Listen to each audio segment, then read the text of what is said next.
matter if you're Jewish. Oh, hey, hi everybody. How you doing? This is our special New Year spectacular JIBtacular predictions show. Chesh joins us from her secret lair in Canada. Yes, and Chesh has not been informed about any of the topics of this evening to avoid my embarrassment. But we are going to start on the top with we got a. I think I just got negged on Facebook.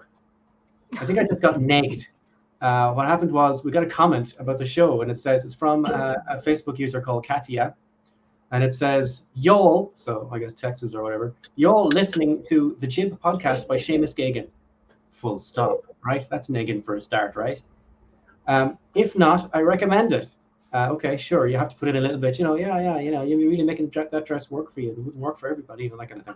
If not, I recommend it. Sure, they could use a bit more pop in the presentation, but it's a good time, TBH. Hail thyself, hail Satan. Now, the hail thyself, hail Satan thing, I thought this was just something she put at the end of every message she wrote, but no, just this one. Okay, cool. They could use a bit more pop. Fine, okay. Now, further investigations were required, and after a few more messages, Katia suggested this, right? Flamboyant blue pigtails with bits of glitter cascading down and potentially a unicorn horn. That's magic. That's what viewers want. Well, there's no way that's going to happen, right? Because we're a very serious podcast for serious people. We talk about CIA operations that murdered millions of people. How do you think that's going to happen with blue pigtails? So I don't know what kind of a mad situation you're talking about. So this is as far as I'll go. Everybody enjoys subterfuge and secret agencies and conspiracies whenever they are presented by Hudson and Maanyaa. I don't know if you can see it. It says Happy New Year on the thing, right? Barry does not know who Hudson and Maanyaa is. I guarantee it. Say it again. Lots of Maanyaa. Hudson and Maanyaa. I'll send you a picture. No, that's Japanese, right? Yes. Okay, got it. Hudson Maanyaa. It's Japanese. Oh, you know what? I think I had that once in a Japanese restaurant. Probably not. Although I bet there are lots of people who would love to have that in a Japanese restaurant. So I sent a picture on Twitter.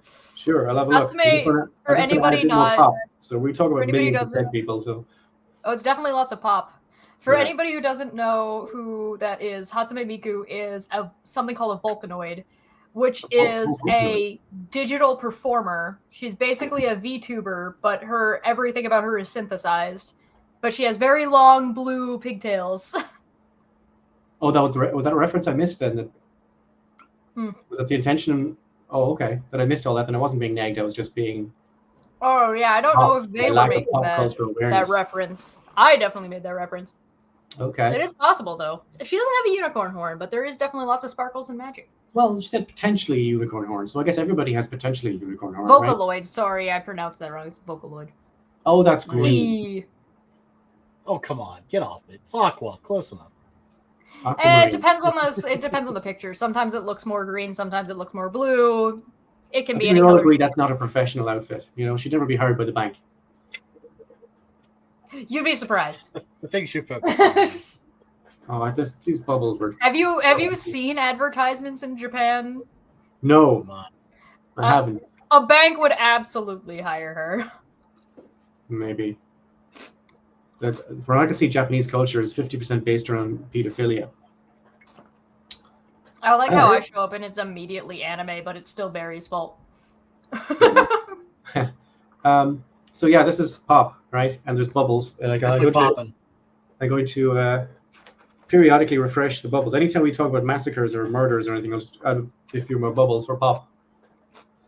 Right? There we go. That's how we respond to criticism. Okay, we learn and we adapt. We listen and feedback. Right? Anytime you say you're going to do something and you don't tell me what it is, I am generally scared. I didn't tell him I was going to do this, but I felt we'd get away with it. We were supposed to have more people here today, but we don't. So instead of that, we still might have one or two come. We don't know yet. Oh yeah, so. some people might rule. Fuck off. Sorry. Someone. Oh, I see. I see how it is. The fan in the computer is creating something of a convection current, which is going to basically blow all the bubbles into my face over time. That's good. No worries. Good stuff. Good stuff. Anything else? there, Barry? I mean, Hi, John. Apparently, the cowboy hat doesn't have enough pop for some of us, so to that. Yeah. So we we have a structure to the thing, right? sure. Oh, what you were told, right? We're going to make some predictions. Seamus, unless you have something you want to roll in with. No, that's okay. Okay. I was going to do kind of like a year in review, but I think we're kind of all over. First of all, we had the January. What has happened to everybody this year? What's the tea for the year? Just shit. Just another shit sandwich. Just another shit sandwich. It's gonna be more shit sandwiches. I want to do a year review because this year sucked. Yeah, exactly. Well, we just move on. What video did I do? Now I need to look. Hold on. I'm gonna look to see what the video I did at the beginning of this year, because I know I did a year wrap up at the beginning of last year, and I probably won't do one this year. But I don't know what 3 months ago. We're trying to look forward. We're not about looking backwards. Yeah. No, I'm looking all the way back. We learned nothing. Oh, it was around the time that we had nearly the first unnamed tavern, so that's nice. So the tavern. It was not a tavern. And I did. Oh, me and Dapper and Landon watched the History Channel and drank because they suck. Was it Nazi Week or Shark Week? No, we were talking about aliens in Antarctica. Great, best place for them. And then D&D did their stupid open D&D. We're gonna make a really bad decision and try and charge everybody for that. I remember that. Yeah, That's a critical role. Yeah. And, you explained the whole thing to me, or you tried. God love you. Yeah. It was very stupid. It's very dumb. So what we had planned was we're gonna have 2 predictions each for the year. Serious predictions, right? Yeah, and then 2 just fun, and then we're gonna have because Barry's proud of last year, because we used to do this on another show. We're not going to talk about that, but we used to do another show, and there was a ghoul pool, so Barry's excited about his win, which actually I think we both won now, didn't we? Well, he does. Well, the world kind of he did, yeah. The world won, really. So my ex-wife there thinks I look kawaii. So I don't know whether I should regard that as, should I take that as a compliment or just roll with it, man. Just roll with it. Am I being slammed? I can't tell. Okay. You're probably better being called kawaii than kawaii. Yeah. Kauai is an island in Hawaii. Kawaii means scary in Japanese. It's also an island in Hawaii that isn't scary at all. It's quite lovely. Tropical. Okay. So we said we asked all the people who joined us today to give us 2 sensible predictions, 2 silly predictions, as Seamus said, and 2 suggestions for the Deadpool. People who we think will die in what year is this? 2024. Yep. So Seamus, do you want to give us your when we start? How will we do this? We do sensible first. I'll go. Okay. So my 2 serious predictions. I believe Iran will be in a major conflict. Because they've been rattling that chain forever, right? NATO, everybody's been trying to get them to jump at something. I think with what's going on, with Israel and Gaza, or genocide, all that happy stuff there. I think there's definitely going to be a serious bite, and something's going to happen. You mean directly like a land war invasion, or? I think something more significant than Hamas and Hezbollah. Yeah, I think it's going to be more than Hezbollah. I think it's going to be something more significant as well. I believe that we'll finally get that. Hezbollah. Yeah, I'm not pro this. Okay, I'm not pro a lot of things I'm going to predict.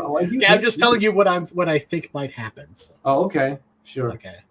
The other thing is, I believe the Democrats will make a slight change. This might be a little too vague, and if you want me to pigeonhole this a little bit finer, I will.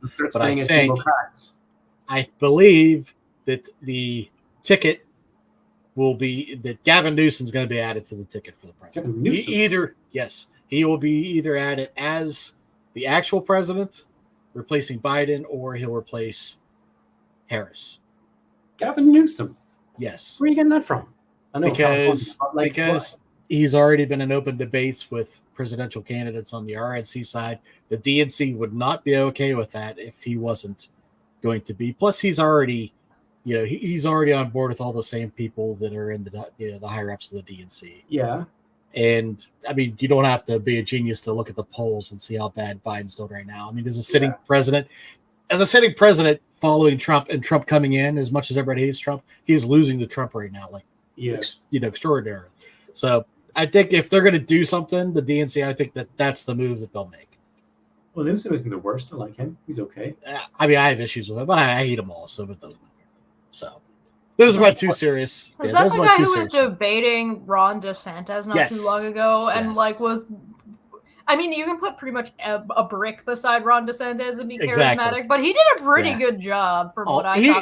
And the guy who was running it was fucking Sean Hannity, so it turned into like Sean Hannity versus Newsom rather than Ron DeSantis, because Ron DeSantis is like a toilet brain. Like, he's a deer in headlights. It's pretty sad. Well, I mean, maybe Newsom is like this campaign's Beto O'Rourke. Fair. Do you want to hear? Do we want to stick with the serious ones and go around the table, or do you want to just? We'll do the serious ones first, and then we'll silly it up later on. All right. So, you want to go next, or does Chesh want to jump in? All right, Chesh. All right. My serious prediction for this year, I think child labor is going to come up as a big sticking and talking point at some point in the year. Probably not until, I would suspect, after March, at least, if not later than that. Mostly because it is running rampant in America. There are people signing bills about it and lowering the age further and further. So that's going to become a big talking point. That is not to say, and that being a talking point there is going to spark more conversation about the amount of child labor that goes in. Not like China. Everybody already knows about that shit. But like coffee beans, chocolate, all that shit's going to start cropping up as a thing that's going to start getting talked about. My second serious prediction, I think we might start seeing either the collapse or the enforcement. It's going to go one of two ways, but we're going to see something go on with the UN related to America's veto power. I like that. Why do you think it's going to happen next year instead of all the every year up until now when it's been a problem? Hamas did too good of a job getting people's attention. But the American veto has been under the spotlight before in a number of different conflicts and so on. You think this Hamas thing is worse than all of them? I think that between Israel's engagement with other countries, like neighboring countries, and how they kind of use Palestine as a proxy area, and how like the way this is moving is going to put pressure on, because realistically what America is voting or vetoing is a ceasefire, right? Yep. Not to help Israel. Right? If they're not like, okay, UN, we need to get together and help Israel do a thing. They're just like, no, we're going to give Israel money personally, but we're not engaging and sending troops, etc., to Israel. So I expect to see, I think that with how blatant and how egregious this was to the American people, because the American people are not happy about it.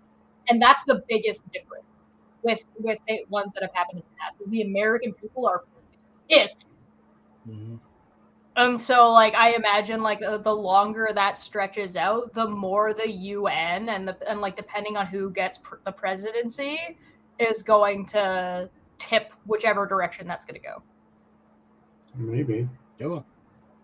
We have to rethink. I don't think it'll be a full. I don't think if it starts collapsing, it'll be the beginning of a collapse, not a full collapse. I don't think. They might just reorganize a bit. No, I more think that what we'll see is we'll start. There's already a couple of cracks, but we'll start seeing some major fissures, kind of like we saw with the Paris Accords. And so there's just going to be a greater spacing happen. I don't think the whole thing will actually collapse. I think that's going to take another handful of years. Okay. Fair. Good stuff. Barry, don't change yours. Just give us what you got. Okay. My first sensible prediction is X will revert to Twitter. Oh, you prick. Why am I prick? Because that was one of my unfunny ones. Why is that serious? Yeah. But I mean, it's a fact-based, serious thing. Yeah. Actually, mine's a little... It's like a flight of fancy or anything. I think something might actually happen. I have a follow-up to this. Yeah. I have a follow-up to this, actually. Follow-up to my one? Yeah. Cool, go. So, not only do I think Twitter is going to revert back, do you mean from, like, a branding? Yes, because, I mean, the guy took one of the strongest brands on the Mm-hmm. planet, most successful brands on the planet, and fucked it into a box.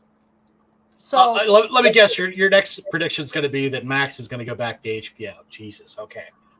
I would add on to Barry's prediction and say not only that, but I suspect that Elon Musk will lose control of it and have to sell it for cheap to somebody else who's going to revert it back to everything that it once was. Elon gonna lose control. He owes so much money. He owes everybody so much money. That's the best outcome, but whether or not that actually plays out like that, right? So there's a big problem with Twitter, and the big problem with Twitter isn't Elon Musk. That's a different kind of problem. What I mean is that Twitter is a necessity for a lot of shit. It puts out so much like news and information. People use it to find like weather, to find their local stuff. It's an argument, yeah. That's essential infrastructure. Politics. There's too much like just day to day, and companies and like POTUS and like major like government officials refuse to get off of it because of the reach that it has. And as long as Elon controls it, it's a problem. We've already seen what he did with Starlink and fucking up the fucking internet connection for the military in Ukraine. We already watched him do that. What makes you think he's not going to fuck with that? For Twitter, you cannot pretend to me that the Saudi Arabia gave him money for free to do it, and it wasn't that Saudi Arabia was like, okay, but you're gonna let us post whatever the fuck we goddamn well please, and he was like, yeah, go for it, I don't give a shit. And so like that's not gonna fly. So it's gonna have to be because it can't collapse in its entirety. So what'll happen is it will collapse, and then somebody's gonna buy it up for cheap, maybe with government money, and continue to run it and just revert it back to what the rules on it and the way it operated before, like just reset the program. Well, essential public services, I think, shouldn't be privately run at all, ever. Any of them. Mm-hmm. Like the internet should be free. You just have to decide if governed as a utility. You have to decide if Twitter is at the point where it's an essential public service and a utility. That's like an argument to be made, or if it's a private company, they can do whatever they want. Like it's an argument you could make. You could make an argument either way on that. All right, Connie. Yeah, but yeah, sorry, I jumped onto your prediction because I'm like, that's a good prediction. Oh, but yeah, also... you got another one. Yeah, you got one more, right? Yeah, my second sensible prediction is at least one country, like an entire country, will trial UBI nationally. Ooh, that's interesting. UBI meaning, if you don't know what UBI is, it's Universal Basic Income. And it's an idea of how to basically try to rescue capitalism. Capitalism is fucked. It's so fucked that it completely falls apart every 25 years or so, takes down half of the world's countries with it, and has to be rescued with government fundings, which is what we used to call socialism. Right? If you just let the government run those things in the first place, it wouldn't happen. But anyway, so UBI is a thing where you figure out a certain floor amount of money that somebody needs to survive, basic rent and food and so on, very, very basic floor level, and just give that amount of money to everybody in the country, including all the rich people, no questions asked. Oh, you mean a general income? Yeah, just give it. It's called Universal Basic Income. So in Ireland, let's say something like maybe 250 or 300 euros. Give it to every single citizen in Ireland gets 300 euros every week, no questions asked. And in about 10 years, the government will start making money on that. They tested it in Canada a handful of years ago. 3 years ago, 4 years ago. Don't quote me on the time frame. I don't remember, but they tested it and it worked fantastically. They tested it on a small population. Yeah, everywhere they trial it, it works really well. Basically, problem here is you can't have somebody like Andrew. Andrew Yang can't like have him sell it. Okay. No, he's going to sell it very well. No. He's got a lot of issues. UBI, it works amazing. And people have kind of, if you're a capitalist or a right-winger, you'll have an intuitive response to that, which is like, no, you can't just give people money for nothing. But you can, and it's fine. But you think there is things for right-wingers to get behind on it. One is that you can completely abolish all social departments, all departments of social protection in all countries. If you have in any country with the UBI, just abolish the entire department because you don't need it for anything. Thanks, Rose. Because most people who get this UBI payment won't be the kind of people who, suck it up in assets and so on. Like rich people, if they get a load of money, they'll just buy a block of apartments and farm it out or something. But most people will be spending that money in the economy. And if your multiplier, if your money multiplier is like, it's in the 1980s, the money multiplier was about 10, meaning for every dollar you put into the economy, it spins around 10 times before it gets to a bank. But even if it's like the multiplier is 5, even if the multiplier was half that, you would still end up making money on it, just on indirect taxes. The government would. And also there was another concern people have about it is, will that not send inflation through the roof? And apparently not, because in areas where they trial it, an inflation would go through the roof if you increase the money supply, but you're not actually increasing the money supply, you're just redistributing the money supply through taxes and UBI. And rich people get it too, and no questions asked. Part of it is that everybody gets it, although it doesn't really work. And what rich person is even going to notice they got an extra $300? They'll just get it automatically. It's cool. Go on. UBI only works because then you don't have to ask any questions. You don't need any means tests or anything. It just goes straight through. If you start saying rich people shouldn't get it, then it's not universal basic income, and you're having to hire a gang of people to decide who's above the threshold. It's just all unnecessary. Just streamline the whole thing, give it to everybody, and don't worry about it. If you give $300 to rich people, they will definitely more than compensate for that in any taxes they pay. So it's fine. Let them have it. But I think some country will test that nationally, and when it goes like gangbusters, it's going to take off. Well, and it's going to be a matter of like which country, right? Because if I'm not mistaken, there are a couple of. I'm pretty sure Sweden already has it, doesn't it? No, no country has it. Countries have different varies. Like I get 220 euros a week because I take care of my dad. So that's like a social welfare thing. Like it's a social security thing. Yeah, but it's not it's also saving the government money because otherwise he'd be in a hospital somewhere. Right. So that's the kind of thing. Like the idea of these programs. Like Finland had a program to stop homelessness, and the magic trick they found out of homelessness is give people a house, and that solves homelessness.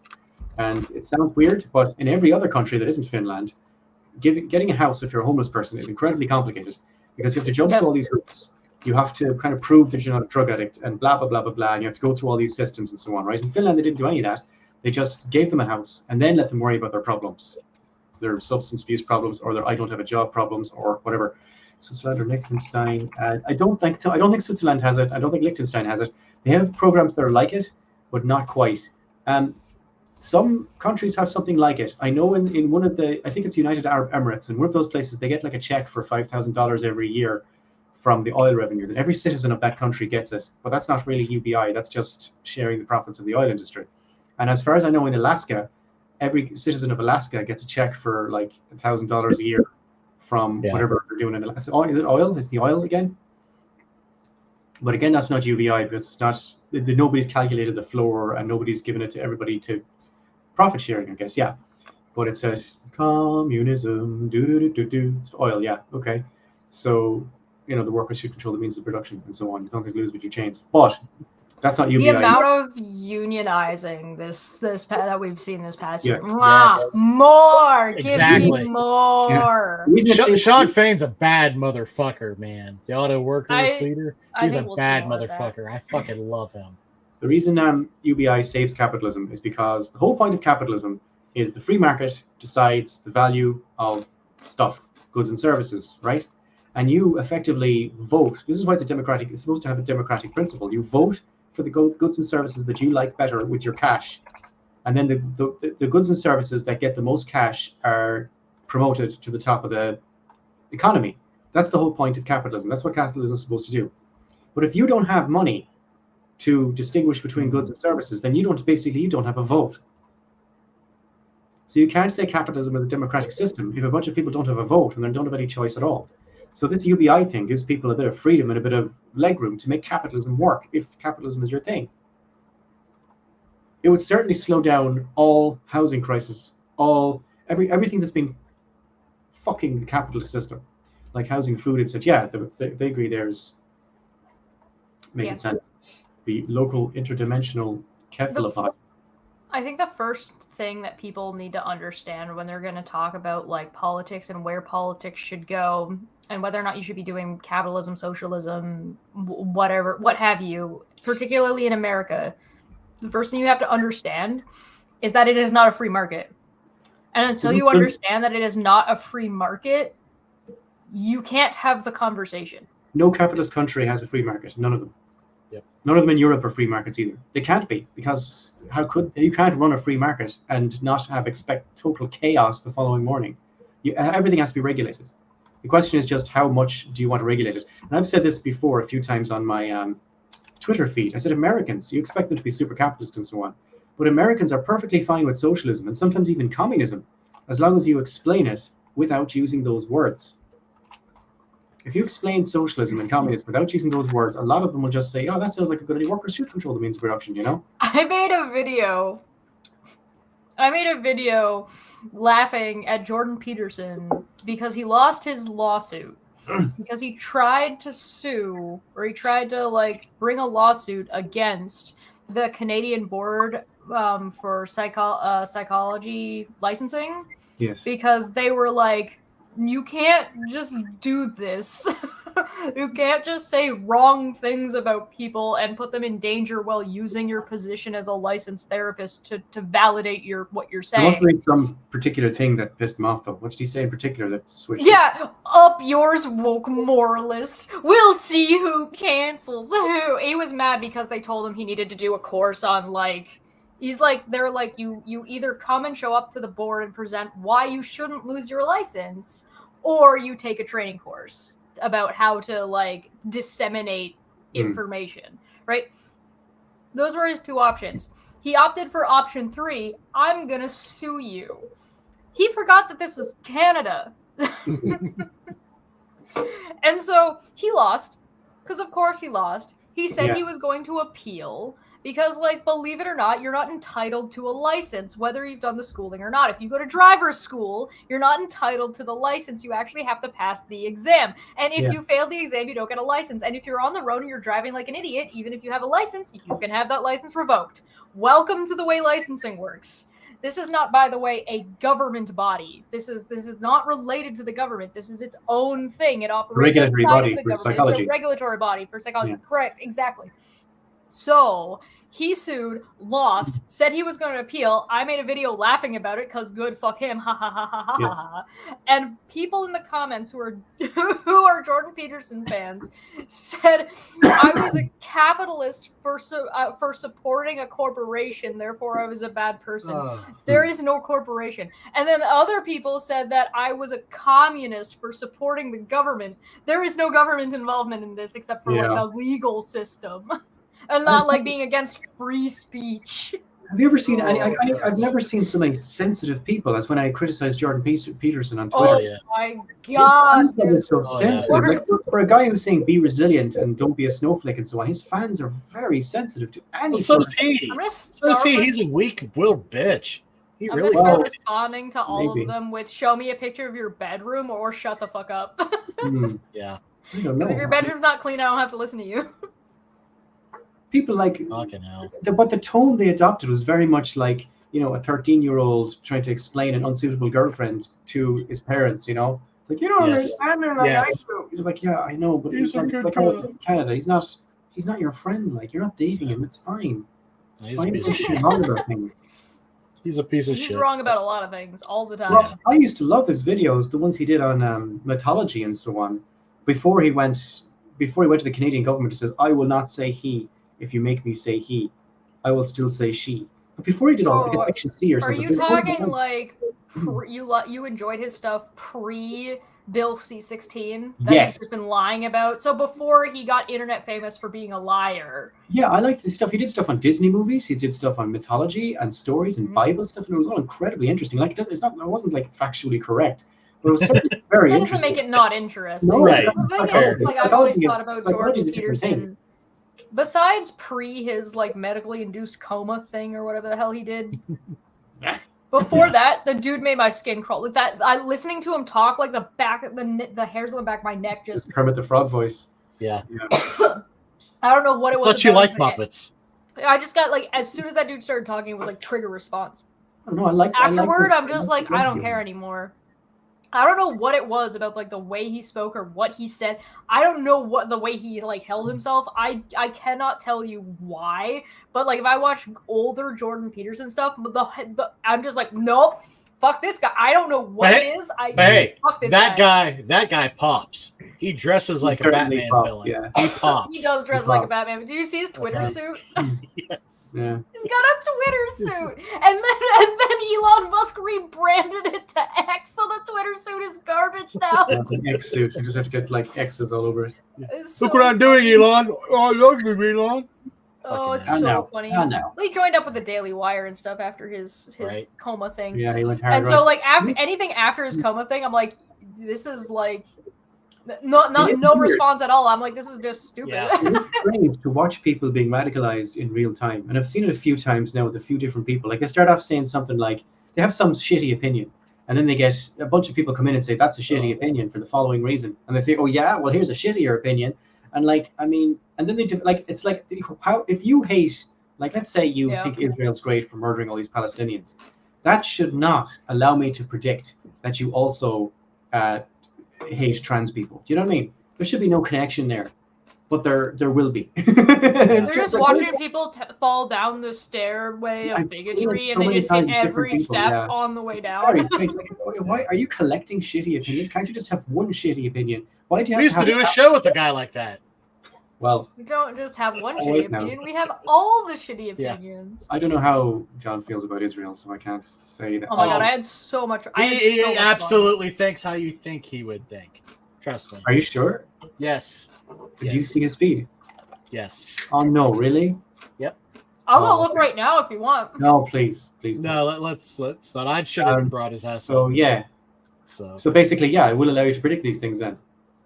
Yeah. Speaking of predictions, all right. I was like being semi-facetious, but I guess it's also true. Yeah. Yeah. All right. We'll now ask Brently for his 2 sensible predictions. Okay. Say who? Brently. We're going to ask Brently for his 2 sensible predictions. He's not here yet. Seamus, I don't remember asking whether or not he was here. I just said I want to hear his 2 predictions. Okay. Don't fucking try and switch the goalposts on me. All right. Stop changing the goalposts. Stop trying to gaslight me. Well, when he shows up, he can give his. That's your. What's the other thing they say? Ad hominem. Yeah, I don't need your ad hominem gaslighting. Oh, isn't it terrible when people like learn these words and instead of have absolutely no idea how to use them, they just use them to attack people. It's like a kid who just learned how to say the word fuck. But at least fuck is kind of applicable all over the place. True. Fucking is. Fucking right. Fuck yeah. All right. Sorry. Time for funny stuff. We should. Maybe. Okay. All right. So sorry. I'll start in reverse since you've already kind of spoiled one of my predictions. Elon Musk will change the name of Twitter, aka X, to XB squared. Say again? He's going to change X, aka Twitter, to XB squared. Okay? XB squared. Yes.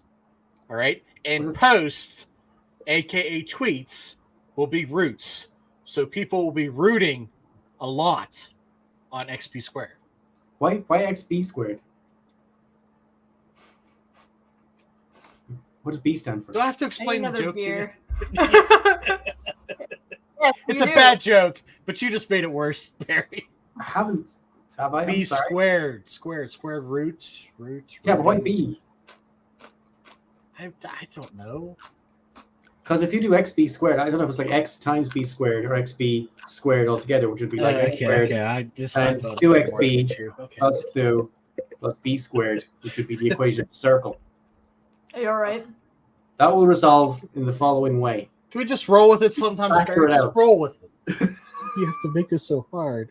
Sorry. No, it's good. It's fine. It's fine. It's Math. Yeah. God damn Okay. it. So my other terrible joke is going to be Congress will make a motion to pass legislation based on an article from The Onion, assuming it's a fact. Oh, wow. That's possible, though. I know. That's what's crazy. Yeah.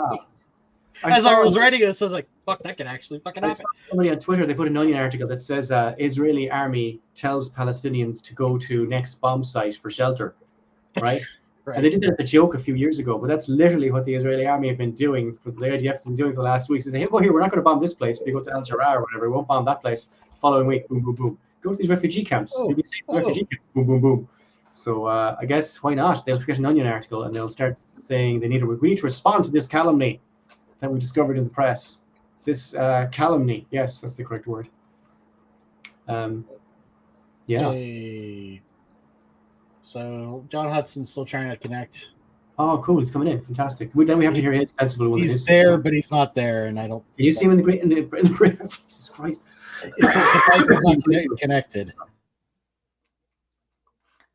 So if the voice isn't connected, Yeah. first thing, check all your cords, make sure everything is plugged in properly. Second thing, go to your settings, both in Chrome, if he's in Chrome, and the settings in StreamYards. If the settings in StreamYards isn't reading the right microphone, go, and the white microphone is not showing up, go into the settings in Chrome, which will be, if you look at the URL above, there'll be 3 dots beside the URL. Click the 3 dots, go to privacy settings. The microphone settings are in the privacy settings.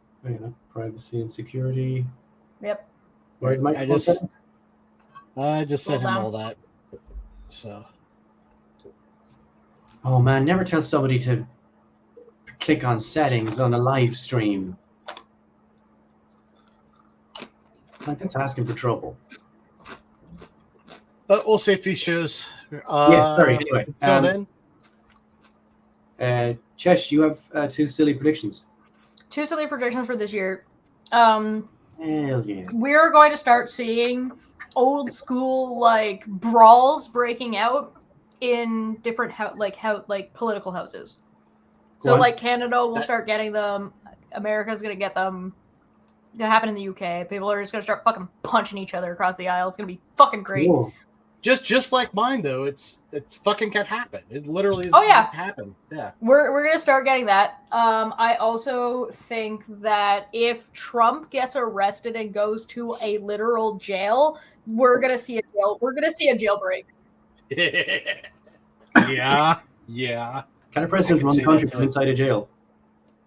He doesn't have to. But it doesn't matter whether he gets elected or not. I said if he gets arrested. Yeah. If he goes to a literal jail, no matter what jail it is, there is going to be at least one attempted jailbreak, if not more. But here's the other thing: we're so fucking split. We could have a civil war without even having a war. We could have this where he says he's in charge, and half of America believes it, and he even goes to fucking Russia and says he's going to rule in absentia, and we'll just have a bunch of little fucking idiots here thinking that he's in charge. You know want what I mean? something even goofier? Yeah. Have any of you looked at a recent political map of America? No. That's like blue or red, like a political map. There is going to be a quote unquote underground railway that's going to develop in America that's going to be for people traveling from Republican states to Canada to get abortions. Oh yeah, of course. Yeah. Well, we got that, going the opposite way forever in Mexico. So, got people going up for fucking healthcare. Yep. So, Or just cheap drugs. Yeah. An underground railroad of cocaine. Yeah. Or sometimes above ground. Or sometimes 30,000 feet in the air. Check an episode of The Jib next year for further details. All right, Barry, you're up. Underground railway made of dead babies. That's the The IDF Underground Railroad. 2 silly predictions. Okay, my first silly prediction is Morgan Freeman, and I've seen this I've seen a load of sites about this. Like, people have put a lot of effort into this, right? I didn't make this up. Morgan Freeman will be revealed to be Jimi Hendrix after faking his death and switching careers. People put a lot of effort into it. There's YouTube, big long ass YouTubes and websites, and it's uncanny. It's like it works, and I like it. I'm here for it. That's my silly prediction. Another one is the North Pole and the South Pole will flip in 2024, rendering the world's magnets completely useless. Sorry, say it again. The silly part isn't that they're flipping. I shouldn't laugh at my own jokes. The North Pole and the South Pole will flip, right? That part isn't. That might actually happen. Right. North Pole and South Pole will flip, rendering the world's magnets completely useless. Could you imagine, like, everybody's magnets all fall off their fridge at the same time? Yeah. Just everybody in the world, boom, boom, boom, boom. And you know, all the airplanes just go back to their destination. They're like, wait, are we going to Chicago? It looks like Chicago. It feels like Chicago. That's London. We just left. Would the water go the other way? Is that how it works? No, I think that's a gravity thing. And I have another silly prediction as well, which is that I'm going to finally get around to writing my Israel episode of the Jib, and I will disappear shortly afterwards. Careful now. Careful. Yeah. I'm all for you writing that episode, though. Mossad are going to make me disappear, are they, Mossad? Well, you weren't on Epstein Island, were you? Stuck in the Moscow by Shinbet. That's what's going to happen there. You weren't on Epstein Island. Got a YouTube short I'm planning on putting out. Because we had Chris Shelton on not too long ago, and he was talking to Landon. We were talking about, like, culty shit. I'm like, how to be a cult. And I shit you not, Landon was trying to get us all killed because he started talking about President Winnie the Pooh of China. Yeah. Oh my god. Immediately canceled. Like, this shit, Landon was talking so much shit. I'm like, and this is the part of the show where Landon tries to get us all assassinated. Yeah. That's funny. So speaking of the dead, should we bounce onto that then? You want to do Deadpool? I guess. We'll talk about I think we should talk about last year's Deadpool first. Oh yeah, go ahead. I know that's why we got to do this. Go ahead. Go ahead. We don't have to. I mean, if you're no, go ahead, because that's what we're doing. What's with the fucking attitude? I thought we were on the same team. Go, Barry. Let's go. No, do you not have the last year's? Do I have the list? Yeah, I can bring up the list if you need me to bring up the list. Jeez. Mommy, Daddy, stop need fighting. you to do I know exactly. Okay. Where did you cry. send me? I get €220 a week from the Irish government. I don't need anything from you. Do you want to hear all the predictions? No. I just want the Deadpool names. Actually, you didn't put the Deadpool one here. Oh well, then I apologize for my shit tone earlier. I take it back. Oh wait. Sorry, wait a minute. It did something weird. Oh, did I reinstate my shitty tone and fuck you again? You said Keith Richards. Right? Harry Kissinger. Correct. Okay. And Bernie Sanders. So those are my 3 picks, right? So I got one. I got Henry Kissinger. What were yours? I think I had Bernie and... You had B. Sands and H. Kiss as well. Yeah, but I thought I had somebody else too. Did I only have those two? Whatever I've written down there now, I can't remember what I wrote, but whatever I sent to you is what because I don't see prediction of who's gonna die. Yeah, who's gonna die next year? Yeah. So this year I have Sir David Attenborough and Ringo Starr. Oh wait a minute, Kanye West was my other one. So wow, okay, that didn't work out. I'm making Kanye West this year. I think that's a good bet. I almost you're going to pick Kanye West again. Yeah. For the Deadpool. Mm-hmm. I mean, he's crazy, not terminally ill. Yeah, he's crazy. That's why he could be dropped dead every fucking minute. You never know. Lots of people are crazy. And you're like, why not just say Cardi B? Yeah, but in that way that... Anyways, did you name yours yet this year, Barry? What? Did you say what yours were this year? I'm sorry. Yeah, my first one is David Attenborough. Right. And because he's just old as balls. And my second one is Ringo Starr. Yeah, that's a good one. Yeah, I said I'd come out of left field there. I know, right? Mine is... can't die, I won't allow it. Man, I know, man. But this is... We're trying to be grown-ups here. And at some point, David's going to die. Mitch McConnell and Tim Curry. Your 2 picks are Mitch McConnell and Tim Curry? Yep. Okay, well, Mitch McConnell is clearly dead. I already. don't want one of those to die. You guys can guess which one. Yeah, exactly. Same with mine. Nick Fuentes and Bruce Nick Willis. Fuentes. Do you think he's gonna get shot by a cop during the Trump jailbreak? That or just because the dude threatens people all the time. He goes after people that are so much bigger than him, and he just talks racist shit in public. He is just fucking nuts. Oh, He's going to get himself whacked. And the other one, unfortunately, would be Bruce Willis. Oh, okay. Well, he does have a degenerative condition. So that's not a bad bet. And Travis Kelce after the big Taylor dump. Wow, okay. Now, I recognize some of those words. So let me guess here. Travis Kelce. Can we get a drum roll? No, don't tell me. Travis Kelce. Travis Kelce is somebody's name. Boom. Then, hey, man. Lord Mayonnaise is in the house. After the big Taylor dump. You don't get that? Taylor Swift. Oh, the singer. She's a singer. Yeah. How do you know it's her? Because that's who she's dating. Yeah. Oh, you know who Travis Kelce is? He's a football player. That's how I know. Oh, never mind. Yeah, sure. Okay, cool. There was the NFL got like a noticeable large influx of viewership and money when people found out Taylor Swift was dating a football star. Right, man. There she is. Hello, I made it. Travis, So glad to see it. Travis Kelce's going to feel so sad about being dumped by Taylor Swift, the singer, that Travis Kelce, the football player, is going to die. Is that your... No, the Taylor Swift fans are going to kill him. Oh. Yeah. Interestingly enough, they've never killed anybody beforehand. So all of her other exes are all still alive. Okay, one John, of them's a Nazi. You were asked for 2 Deadpool suggestions. So what's your second Deadpool suggestion? You can tell us. No one knows. We're friends between this group. Well, I thought that George Bush Jr. has cancer and Dick Cheney will give him a blood transfusion and will die. That's his other one. That's a good one. I'm okay with that. Can they both die? I'll take that as well. I mean, Maanyaa, we're just going to go straight through all your predictions and your Deadpools now because we've done all ours. We're just going to go through yours. So you need to have two serious predictions about what's going to happen this year, and two silly predictions, funny, goofy ones that maybe not. And 2 Deadpools. If you don't, it's fine. Who's going to die in the upcoming years? Oh boy. Okay. Maybe give her a minute to think about it. Yeah, you're fine. Yeah, take your time. A minute. Or you can just not bother doing any of that. It really doesn't matter. So 2 predictions, right? 2 Right. serious ones, 2 right? serious ones, 2 silly ones, and then 2 people that you think are going to die. You don't have to wish them to die. That might just be a bonus.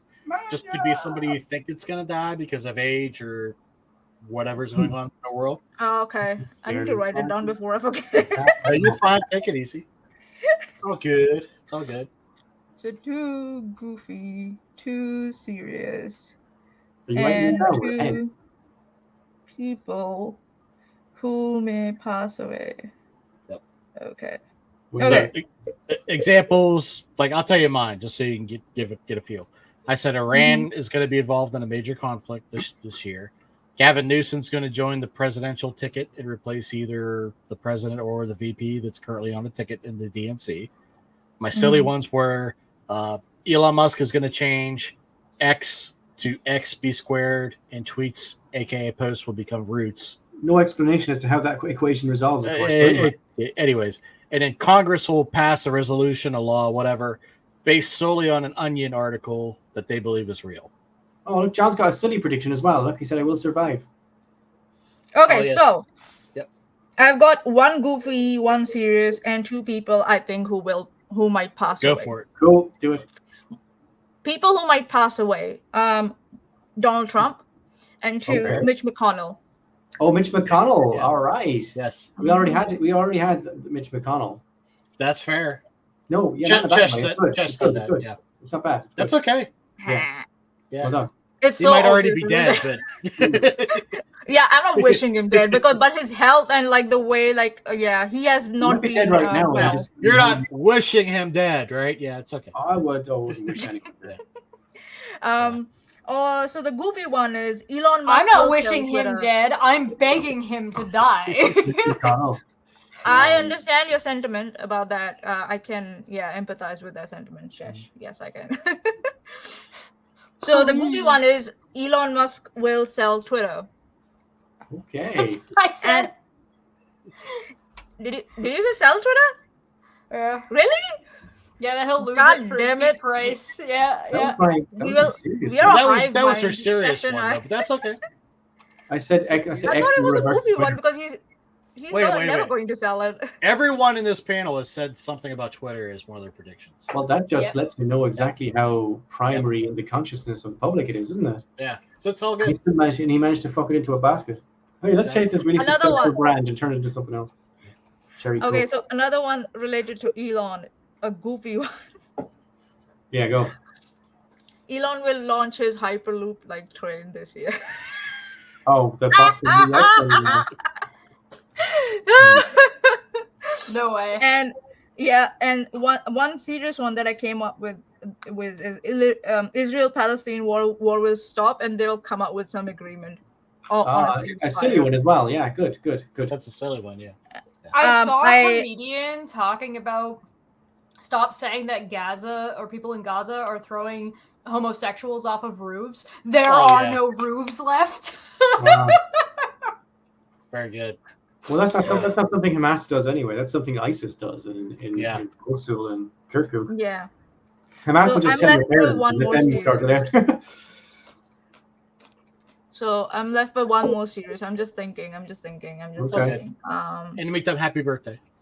So Thanks. Is your birthday Thank you, today, everyone. Mama? Huh? Is it your birthday today? Yeah. Oh, That's nice. why I was out. Okay. Yeah. So yeah, one more series. Hold on a minute. I cannot wait Oh, to yeah. hear. You guys haven't done a Jib podcast on Egypt yet, right? On No. Egypt? Oh, Christ. No. Well, we'd have to just pick something like, I'd pick maybe the Suez Crisis and do something about that. I couldn't do the whole history. In 6000 BC, I mean, Yeah, I'm stuck for another serious one, so I might come back to you about that That's one. fine. But It's all we good. could do about the Suez Crisis when the Americans and the French convinced the Israelis to shuffle up the Suez Canal, and Anthony Eden thought he'd get away with it, and he didn't. And the UN eventually said, "What the fuck are you guys doing? Nothing." I could do a show about that. it's fucking nothing. You have permission to use clips of me and or Maanyaa saying it's fucking nothing. There's lots of that. There's lots of those around. Who is Or next? me Is it Baka. is it you or me, Barry, that has to do the script next time? That should probably be What's the last episode? Hang on, what's our last? barrel roll. So shit, it's me. Barrel roll is mine, right? Yeah. Fuck. So you have to go next. Okay, so should I do? And anybody in the chat, please say Well, something. since the Jib podcast is live, that means it's Yeah, it's weird. Yeah. So Are you okay? I don't I think get confused. he's a sober one out of us too. Should I do something old or relatively new, as in like time? Why don't you do something borrowed and blue instead? The CIA's intervention and enforcing of militarizing the police over the years in America. Oh, sorry. Maanyaa probably doesn't know what's going on. She's probably very confused. This is pop. Oh, okay. We didn't. Somebody told them they needed to make the episodes They more funny and said our podcast exciting. doesn't have. They said our podcast is kind of okay. Ah, but what? this isn't pop. What? One person at a time, please. Nutty. This is bad. Wait till other people join up. Oh boy. No, it's just gonna probably be us right now. Someone said, "Hey, they could use a bit more pop in the presentation." Oh, okay. This is it. This is pop, and there's So he picked something. He picked something that's the same color as his wall. gold. Hang on. More additional pop there in the form of bubbles. Got bubbles. Have you considered adorning your background with a lovely little plushy Bulbasaur? No. It's a different color than the room. What I do have is the a little bit green. If you want I him do to have the disappear, sign you there can that green screen matches it out. Seamus' sign. The CIA, FBI, Yeah, right WTF. there. Do I have anything in the way of? Good vibes. I have, man, a, good I have a vibes. kind of a banana plushie in my room. I can get that if you want. I kind of get the idea that Barry doesn't know what the word pop means in this context. This is pop, isn't it? No. No, it's the same color as like your floor and your wall. No, it contrasts And to your the curtain. dark brown of the wardrobe. No, it doesn't. Gosh dang it all to heck! Why you gotta be like this? If you want to contrast Anybody with else? the brown Please of the wardrobe, then you need to pick something that contrasts brown. Yeah. So like I'll be honest, I purple, prefer maybe it. a purple might work for you. Maybe a magenta color. That would definitely pop. Magenta. I guess anything dark should work against. What's the gold. that light in the background? You have a light in the background. Does Me? that work? Yeah, Barry. This No, one. that's not a light. It's a sign. No, the sign. Yeah, the sign. Yeah. I think so. It should be. Oh. It should have light in it, right? There is a light. Yeah. in it, yeah. But if you do, it's just like a constant. You can't even see what's on it. It gets too exposed. Oh, So, okay. if he has batteries in it, even I don't know if he does. Yeah, batteries in it. See, Oh. yeah. Oh, okay. Yeah. He should Yeah. he should put that behind his screen so it faces him.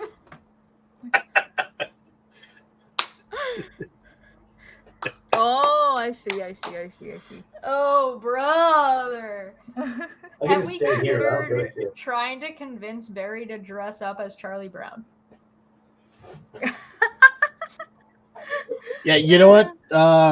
I actually did that on the other show we did. I think I might solve that script.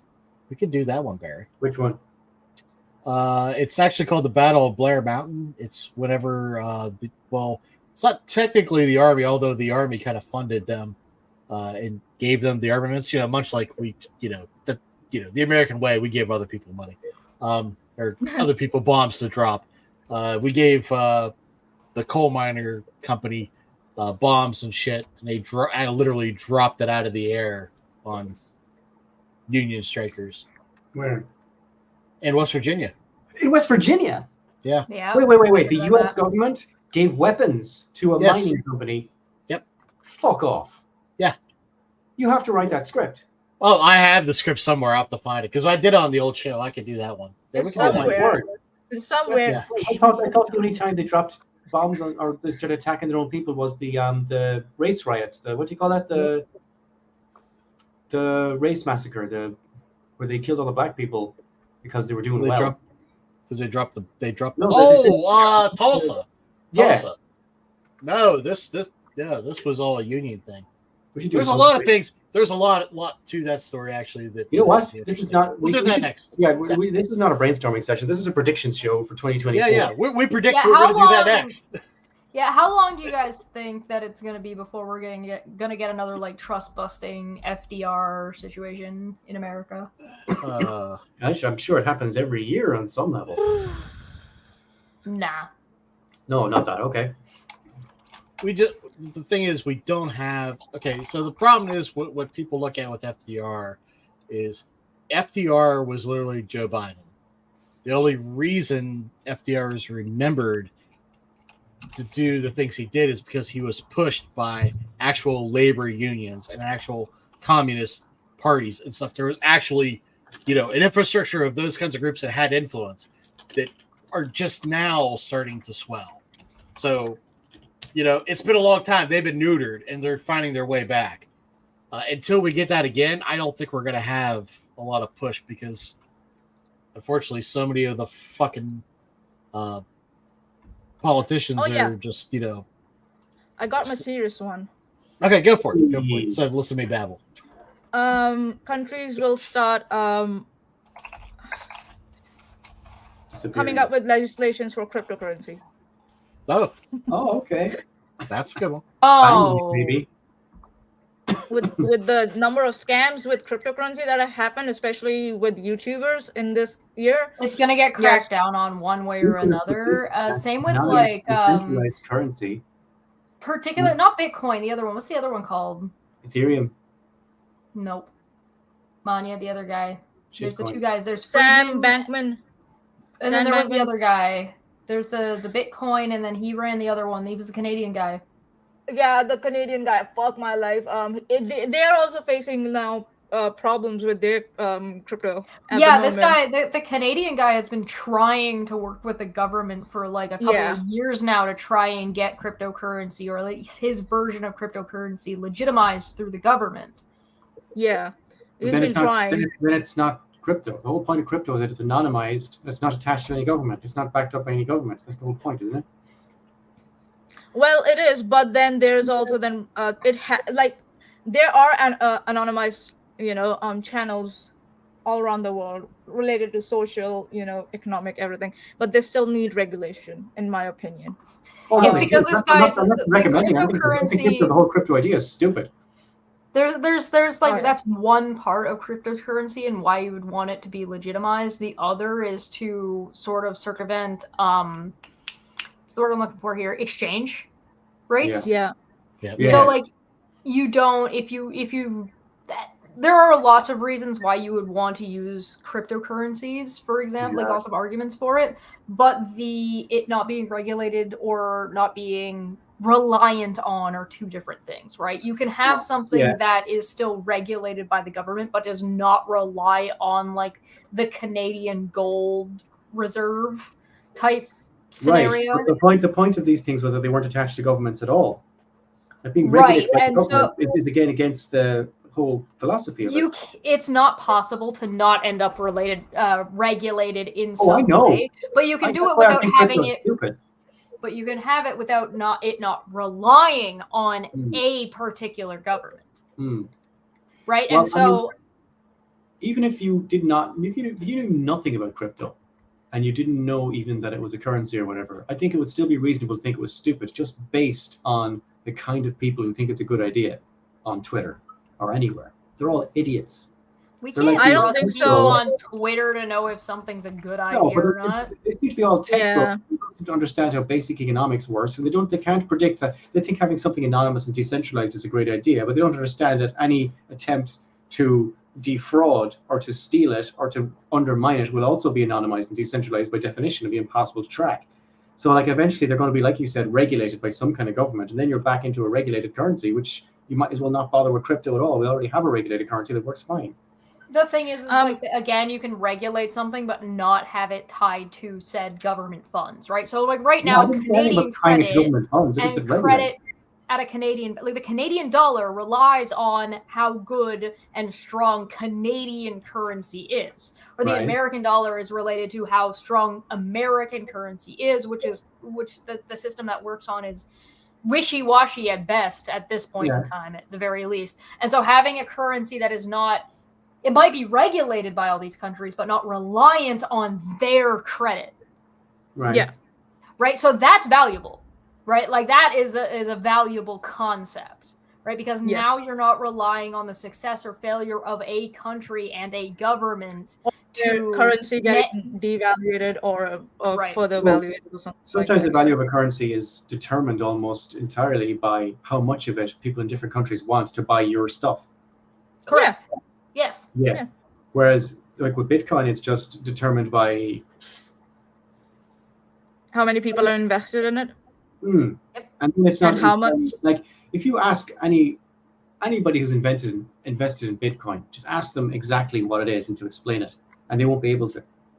Yeah. You will run in circles for a while. Yes. And they say, what's happening? Servers and so on. Yeah, you don't know fucking idea what you put your money into. The thing is that I think what's happening is people are desperate for an event like the Silicon Valley boom that happened, and people are so desperate they're ready to, like, anything that new pops up with a little bit of technical jargon in it, they are like, yeah, let's do this. I'm ready to invest in this because they're desperate for that another boom, economical boom to come in. So, but it's like, do your due diligence, man. John says something interesting in the chat and said, if you bury silver and gold in the backyard in coffee cans, it will grow in interest. And that's like kind of. So it depends on how much gold is worth, right? And that will fluctuate. So sometimes it will be more and sometimes it will be less. Sometimes it will gain more, sometimes it will gain less. And I think it's a bit of a misnomer to assume that gold and silver will always be equally as valuable. Because that's based on how much gold and how much silver are on the planet. But we are no longer tied to resources that are only on the planet. Yeah. There was a joke about a guy years ago, and he kept all his money in cash, and he kept it in a box under his bed, and he wouldn't put it in the bank. And somebody said to him, "But you know you're losing out on all the interest you could have it if you put it on deposit." And he says, "Oh no." He says, "I put some cash in as interest every year." Yep. Yeah. So Binance and FTX. So Sam Bankman-Friedman was FTX. So yeah. Well, if you want more information, you can check out the segment of our Unnamed Tavern that we did. Yeah. Don't get me wrong. I'm not arguing for crypto. I'm just saying there are reasons why people would value the concept. Oh yeah, I think there's a reason why people would value any pyramid scheme. It says here, if society collapses, gold and silver aren't going to be worth shit. That's a very interesting concept, because before we really had our societal structures, gold was still worth a lot. I think under specific circumstances, yes. I think there will be a time when it was after society had already developed. Maybe. Yeah. I don't know. It depends. If it's malleable, it depends on what you mean by developed, right? So like gold has value because it's shiny and we like it, and there's not a lot of it around. And when it's shiny and we like it, there's not a lot of it, we impose the value of gold is based on the fact that it's ductile and malleable. That's why it's valuable. Right, but it's shiny and there's not a lot of it. And so because it's shiny also matters, and there's not a lot of it. Aluminum, by that argument, is just as equally as malleable. Well, diamonds aren't as malleable. You can't just bend them. Yeah, but aluminum foil is shiny. Part. Right, there's like aluminum used to be worth more than that stuff. Yeah. Right, diamonds aren't even as rare as we pretend that they, or the market like they are. Exactly. But with gold in particular and silver in particular, you have a shiny thing that is rare, that can be turned into something that looks pretty relatively easily. And so in doing so, it means that we put a value on it because it can be used as a way to show money. I have money. I am rich. I am important. And so because I can peacock and make people think I'm better than they are, that's what gold is for. So this reminds me of the era in I'm a cynical bastard. Around the Henry VIII era, Elizabethan, the first Elizabethan era, sugar was a status symbol. Mm-hmm. If you had sugar and you had sugar sculptures, that because sugar was processed very rarely and was available and was very expensive because of the scarcity. So if you had sugar or sugar-like figurines or sculptures or desserts, you were considered very, very rich person. So so from time to time, values of like things depending on their scarcity also changes. Now sugar is everywhere, nobody cares about it. They're like, oh yeah, I'm just gonna get some brown sugar or white sugar, blah blah blah, so that also so yeah, it was funny. Like, then everything is made out of corn. Right. Roman soldiers used to be paid in salt. I'll be back. Mm-hmm. Yeah, no, it's all just it's dependent. Gold nothing has inherent value. Things only have value when we impose value upon them as a society. It's once in a while you'll get an individual that will make something seem like it's worth more than it is. Right? That's where you get your Elon Musk from. Right? He thinks that that Tesla is worth more than this. And so other people gather around him because he's already someone of wealth and status who then agree, or he gets people to agree with it, thus inflating the price to be more than it actually is. Tesla stock, for example, is factually overinflated. Particularly so much so that Elon admits that it's overinflated. Twitter, for example, was not worth $44 billion. Right. He's an idiot, and he got caught with his fucking pants down. That's what happened. Well, yeah, they kind of cornered him on his own bullshit. I really, really want to know who gave him that idea and how much commission did they get out of this whole deal. I just want to know who pushed him over the over the line of like, yeah, I'm gonna do it. Not like the lawyers and stuff. Before that, when he said, oh yeah, I'm gonna buy Twitter, who who you are a genius, my sir, madam, whoever you are, and I really hope you got some commission after this deal was made. And Jax made an interesting point as well, saying that gold has value because of how conductive it is for circuitry. Right. Oh Yes. yeah. However, that was not applicable before it was circuitry. Yep. Exactly. So it's Um, copper. Like, If you base your value of the companies on the stock market price, then you can inflate it or deflate it any way you want. Yeah, but the stock market is price not connected to the value of a thing. right. The stock market is pretend. It doesn't mean anything. No, but it does affect the price. Like there was a famous Yes. oil price spike in 2008, and the oil price went through the roof in 2008. And none of the Americans could understand why, because they're all Chicago school economists and they don't understand how the world really works. So America, no America. First thing they thought is, well, wait a minute, surely supply has been reduced. So they phoned up OPEC and they said, we haven't reduced supply. And they phoned up Iran and all these countries said, no, we haven't reduced supply. They said, well, maybe demand has gone down, and demand for petrol apparently in America is relatively inelastic. So they said, if demand hasn't changed and supply hasn't changed, why has the price gone up? And it turned out what happened was stock market operatives in New York, gold went up for reasons, right? So all their futures switched from gold to silver. And then the futures, which now if the gold goes through the roof, the price of gold doubles overnight. It doesn't really affect anybody.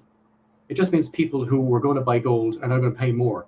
But it doesn't really affect people in their daily lives, right? And then they switched to silver, and then they switched to copper, and eventually they switched all their futures just sluiced across in an almost diagonal way to oil. And when oil went through the roof, just because of commodity speculation and for no other reason, people fucking noticed.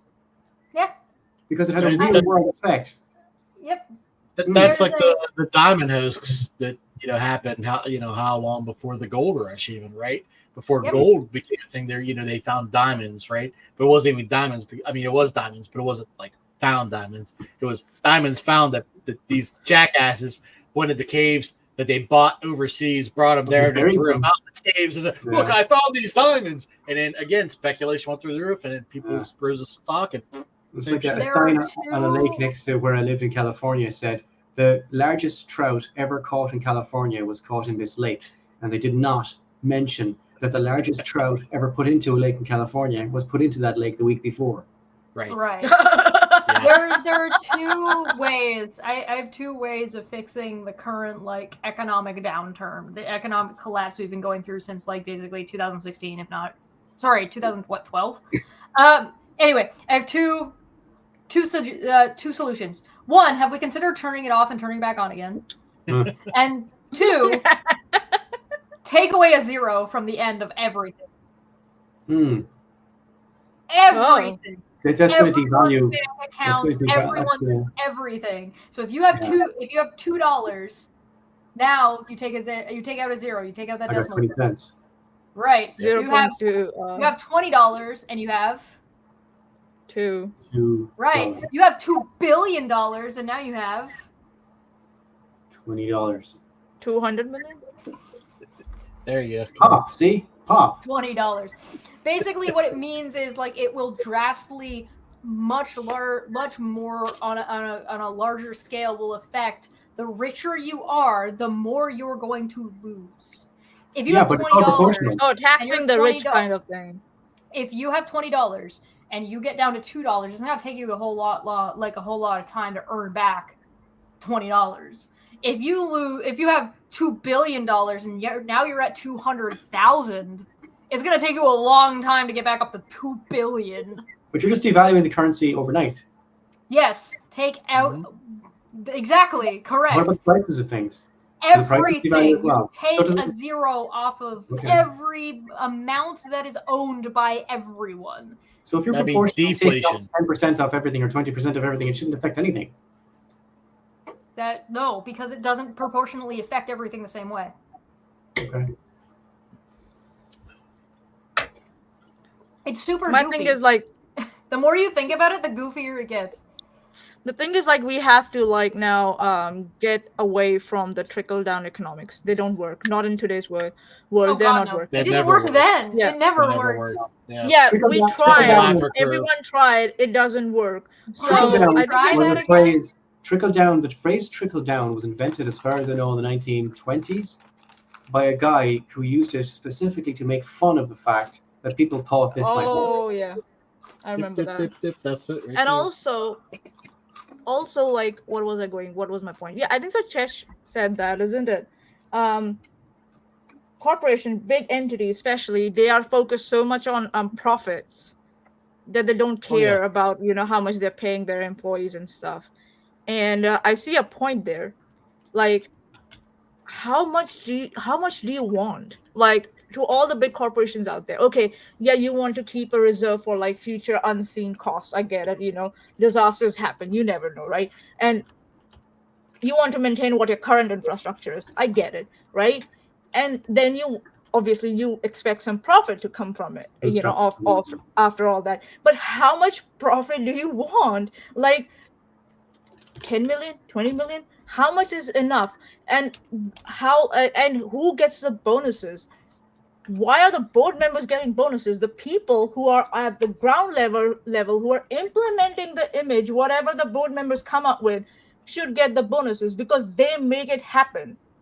So I'm like, what the fuck? Yeah, it's a lot of this is the gig economy, right? Because a lot of like economics now has been modeled after that. So that big huge jump, they want that big huge jump in every quarter. And if they don't see a big jump in it, then they fucking cut shit. I mean, look at we made a joke about Warner Brothers and Max and all that.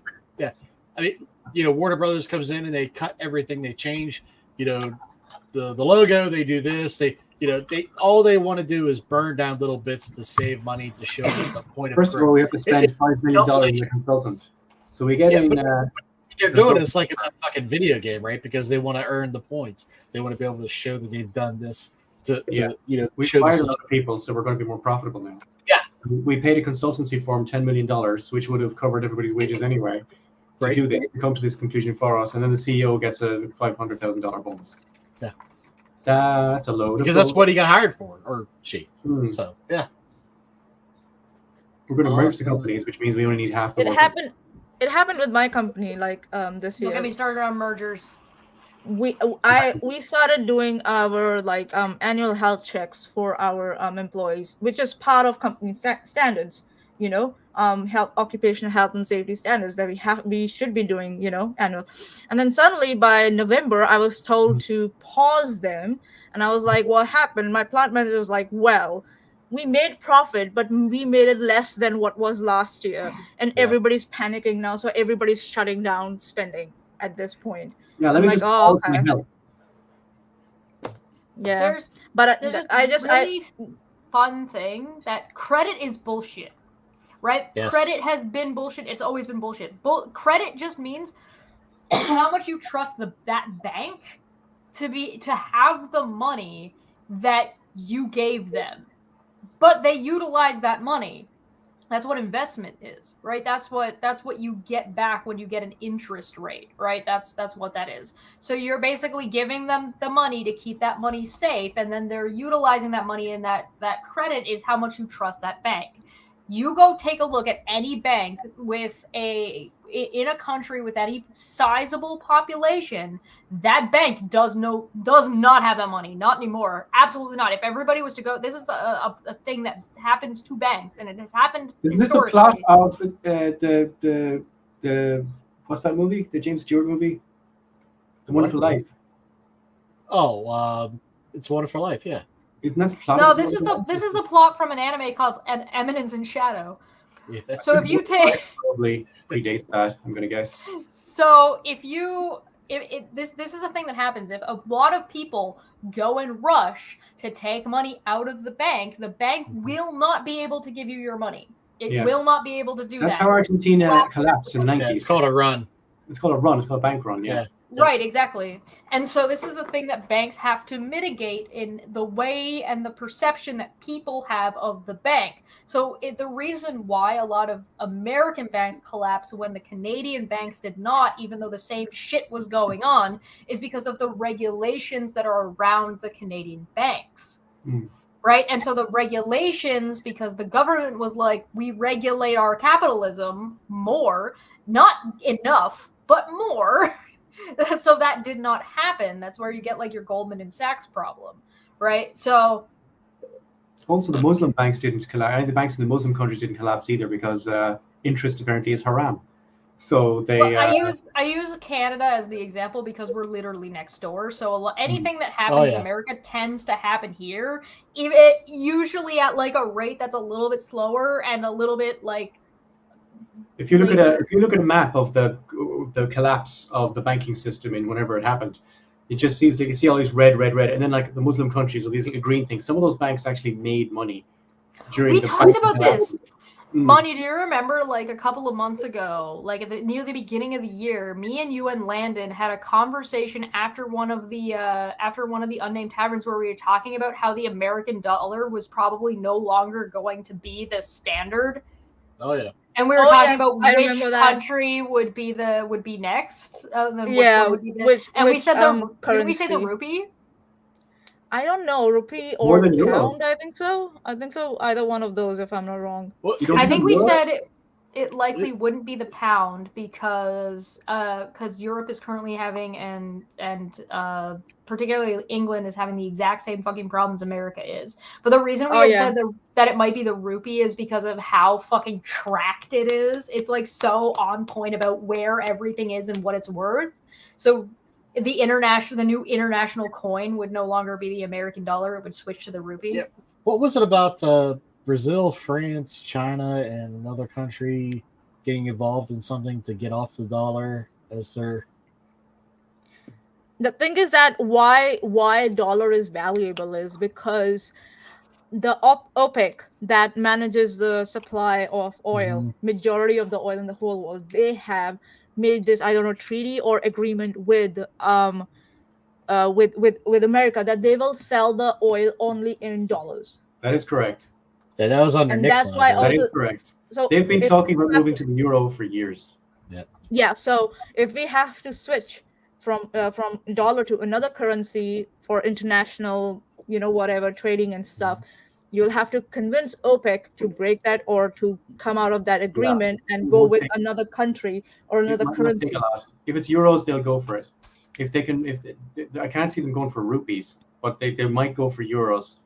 The problem is that the American people, like a lot of this is going to have to do with how much you can convince the people of said country to go along with the shift, right? But they don't. But the thing is that's so easily manipulated and it's so easy to fucking do because what will happen is the government will make the decision in the background and then nobody's going to talk about it. But all of the companies and internationally, it's the way things will be operated for a little while. And then the change will happen slowly over an amount of time. Because how does that affect it? Like, let's take your average American.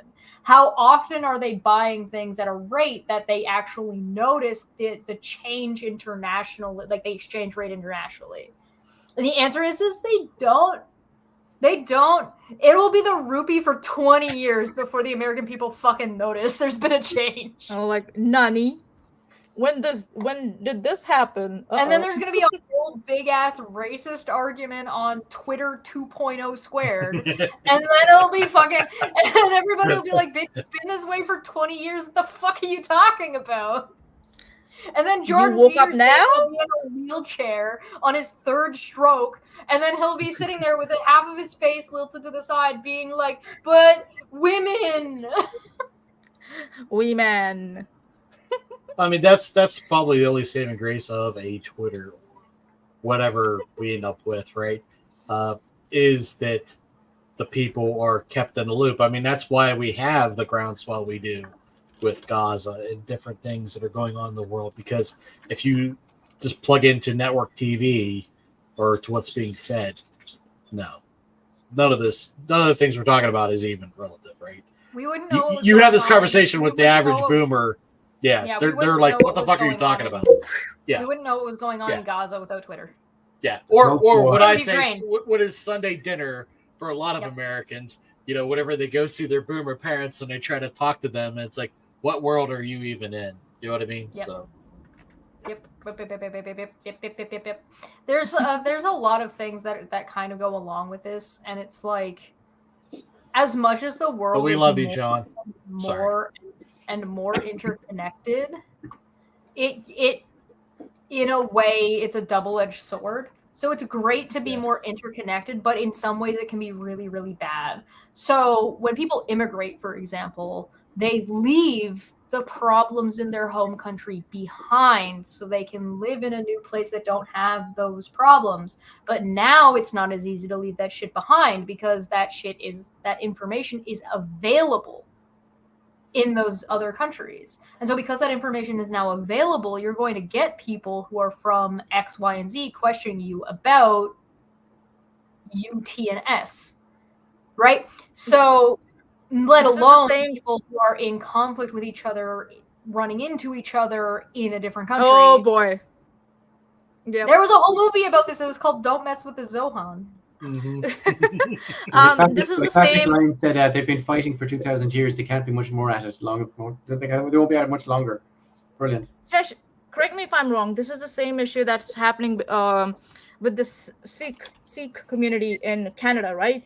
There are Sikhs in India and there are Sikhs in Canada. The Sikhs in Canada demand a separate state called Khalistan for their peers and stuff. But when people in India are questioned, or Sikhs in India are questioned, a lot of them are divided on this, whether they want to stay with the Union of India or do they want their own, Khalistan, own country. And so yeah, that's what it becomes when you're in Canada, or I might dare say even in New Zealand, people are very staunchly like, we deserve another state, and if you say something otherwise, they shun you, and it's like, oh, okay. But back home, you're able to express these things, and you can be divided on this opinion if you want to. I don't know, maybe it's because of the numbers or something like that, but yeah, it's kind of similar. Experience can sharpen people's opinions because they don't have a connection to it anymore. It happens to all the countries. And in America, I wrote a long-ass article about this, about the different immigrant experiences. I took example of Cubans, Iranians, Venezuelans, and Irish people. Like, if Irish people listening to Irish Americans, they're just like, okay, slow down, buddy. Just slow down. Everything's going to be okay. And it's like, and Irish Americans come to Ireland on the holidays, and they just get very surprised by things going on. And I had a Vietnamese friend who went back to Vietnam, and she was very surprised by what she saw in Vietnam.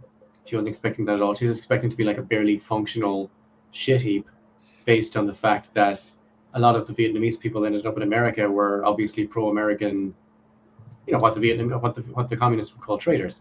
So, and they would tell their children things about the way things were in Vietnam and how awful it was and so on. And their kids would believe these things, but they'd leave out all the other stuff. Like, I spoke to, like I said this to Seamus before, I've spoken to people calling themselves Persians in Los Angeles who had never heard of Mossadegh.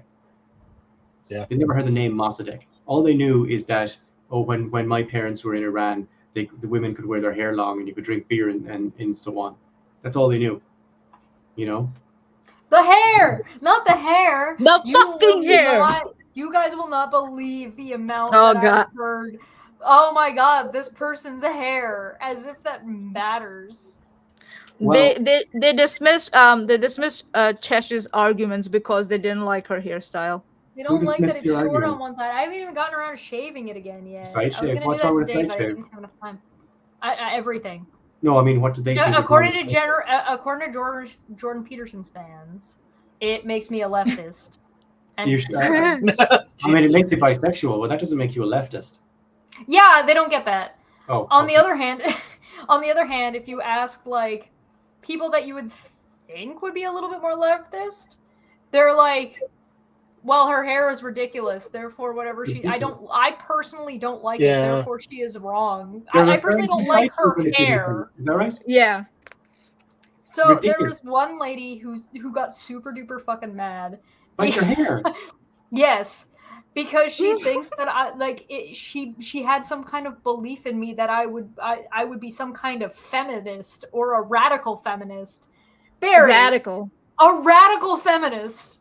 Right. Me. Based on a side shave. Based on my haircut. Jesus Christ, what do you think of me? Seamus, I need you to pull up a video and you need to show it to Barry. You need to play it right the fuck now. Oh, are we doing I'll that? give it to you. You gotta play it. Yes, please. All right. Yes. See, some people make the mistake of trusting me. Hey, Barry, remember when you said she wasn't going to take over the show? I never said that. I never. I said don't. I know, I'm speak. being an ass. It's okay. How dare you accuse me? Here you go. I put it Yeah, on it's our all house. good. dare My hair's a It's nightmare. all love. It's all love. Play this for everybody. Barry. Well, we would need to be able to see Barry while it happens because Barry's face is gonna be hilarious. Barry's face is gonna make it. We have to wait for the ad. Hold on. Your face is already Watch too, by the way, in case anybody's wondering. It's the Never saw only this face ad I before. have. People look happy. It's glorious. You guys will love Oh my. it. You guys will love it. I'm already engaged, and I'm. Okay, hold on a second. Wow, I'm impressed. Hold on.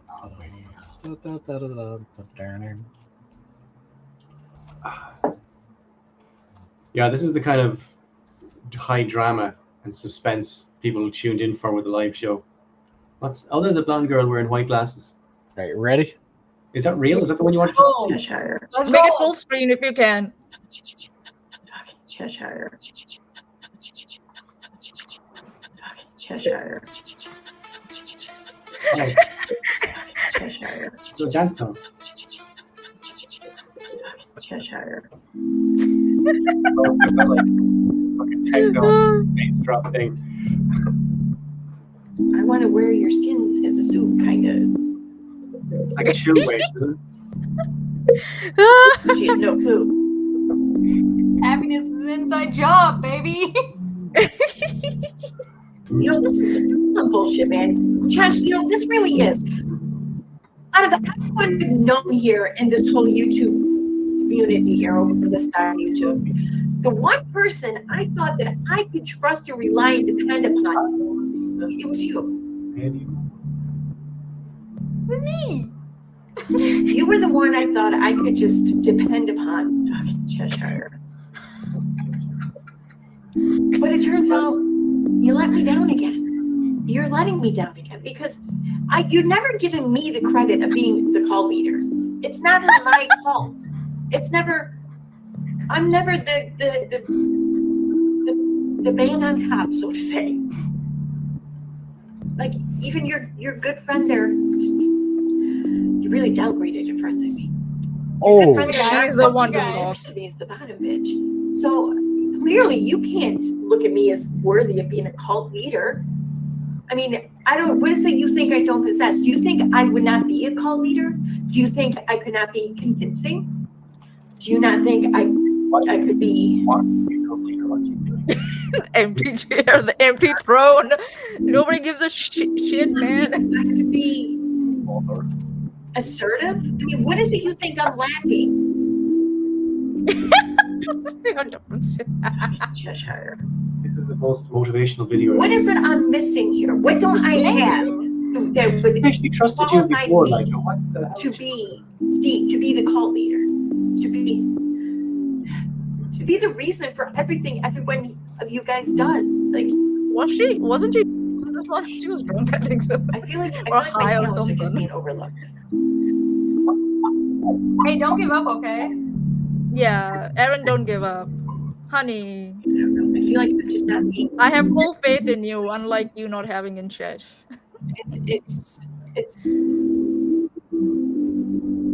I expected. I expected more from you. Does she have a filter on it, or is that just what she looks like? Wait for it. That's oh still Lord. Oh Lord. No, it's fucking Steve. Steve!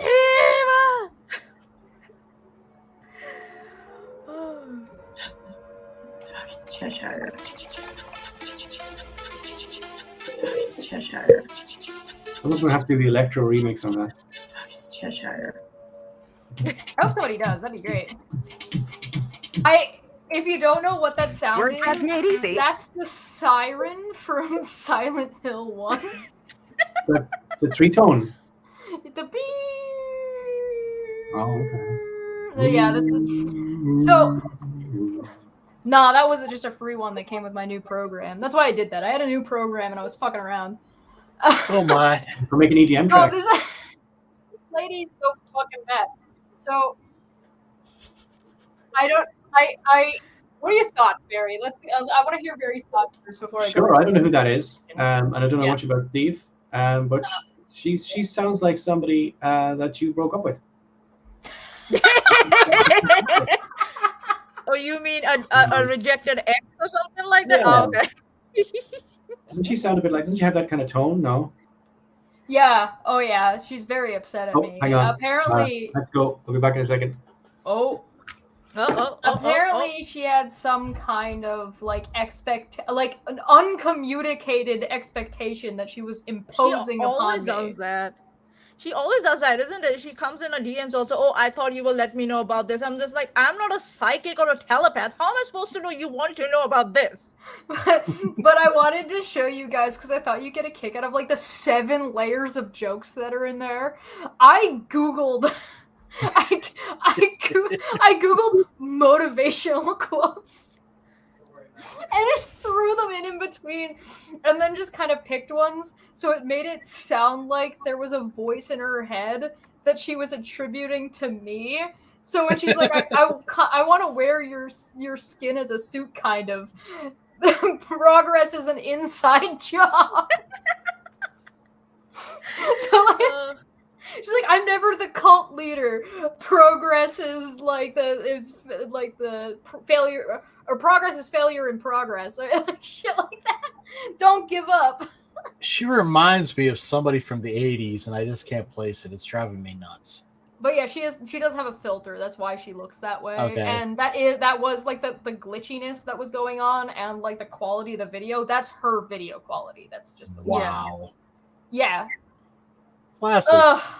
Super funny. It was so goofy because I was dicking around. I had no intention of releasing this thing. I was just goofing around, and then she decided to do a live stream talking about again the breakup between Steve and I, and of course she gets everything fucking wrong. And I was just like, I'm just gonna post this. Best response. You're welcome.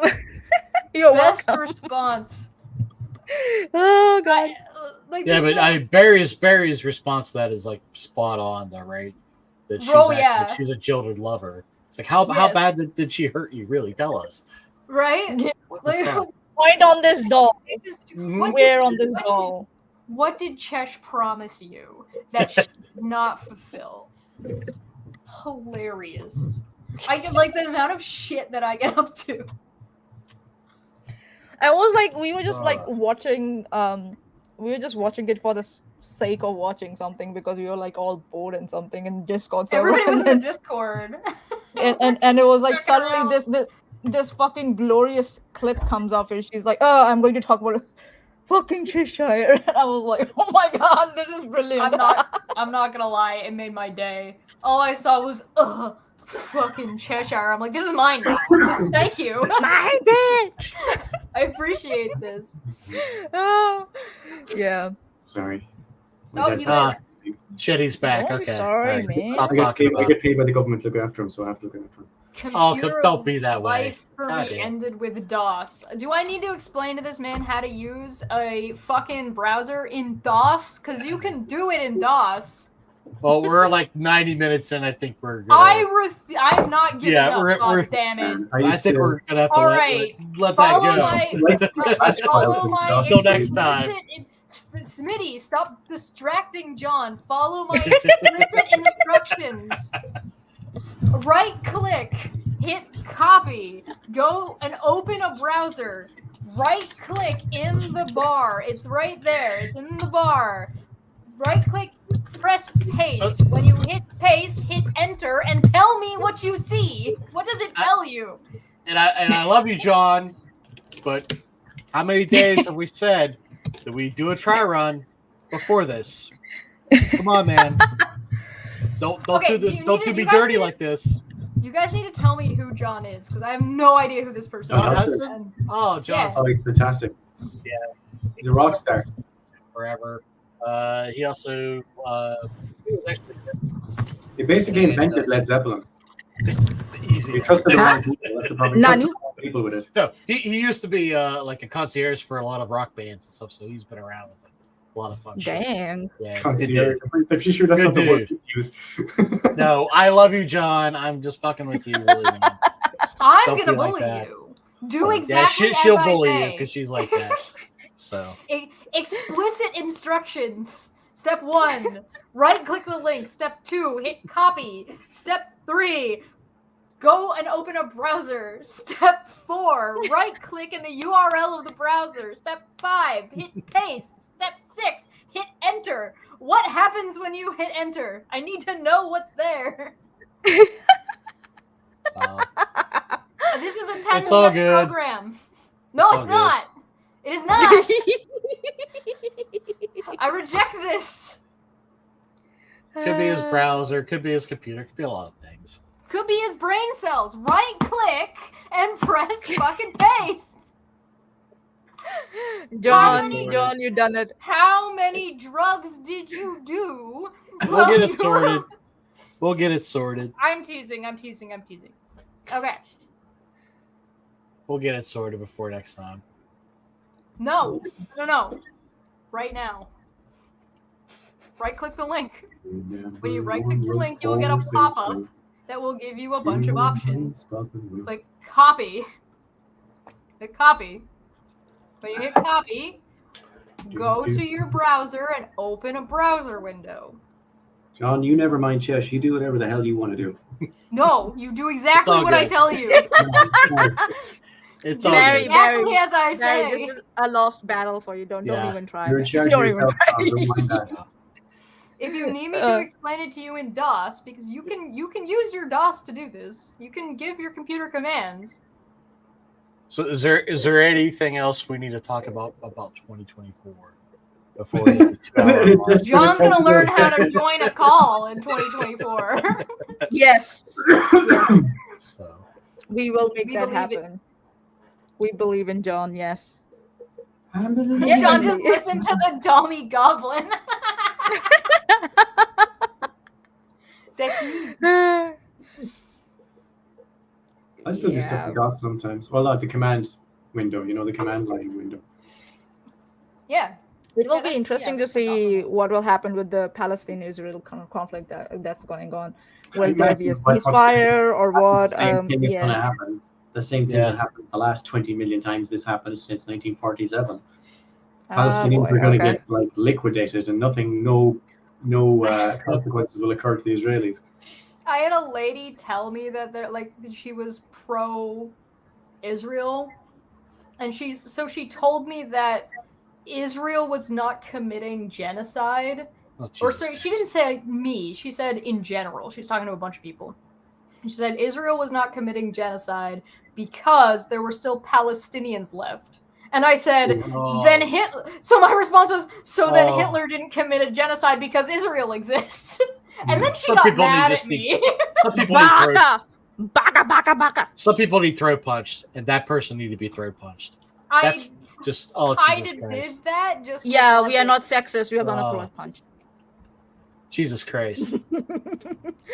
They got mad at me because they thought I was. They now run around telling everybody that I'm anti-Semitic. Of course you are, right? Yeah. I said, "Are you really saying that the line for genocide is whether or not it's successful? Like it has to be 100% successful, otherwise it's not a genocide? Because you can take the Holocaust and throw it out the window. Then not a genocide by that logic." Baka. I just can't. I can't. I don't even know why I debate people on this anymore. I've lost too many brain cells. I didn't even get into debate mode because they just said that dumb thing, and I just responded with, "That's a really dumb thing." Yes, Smitty. Thank you.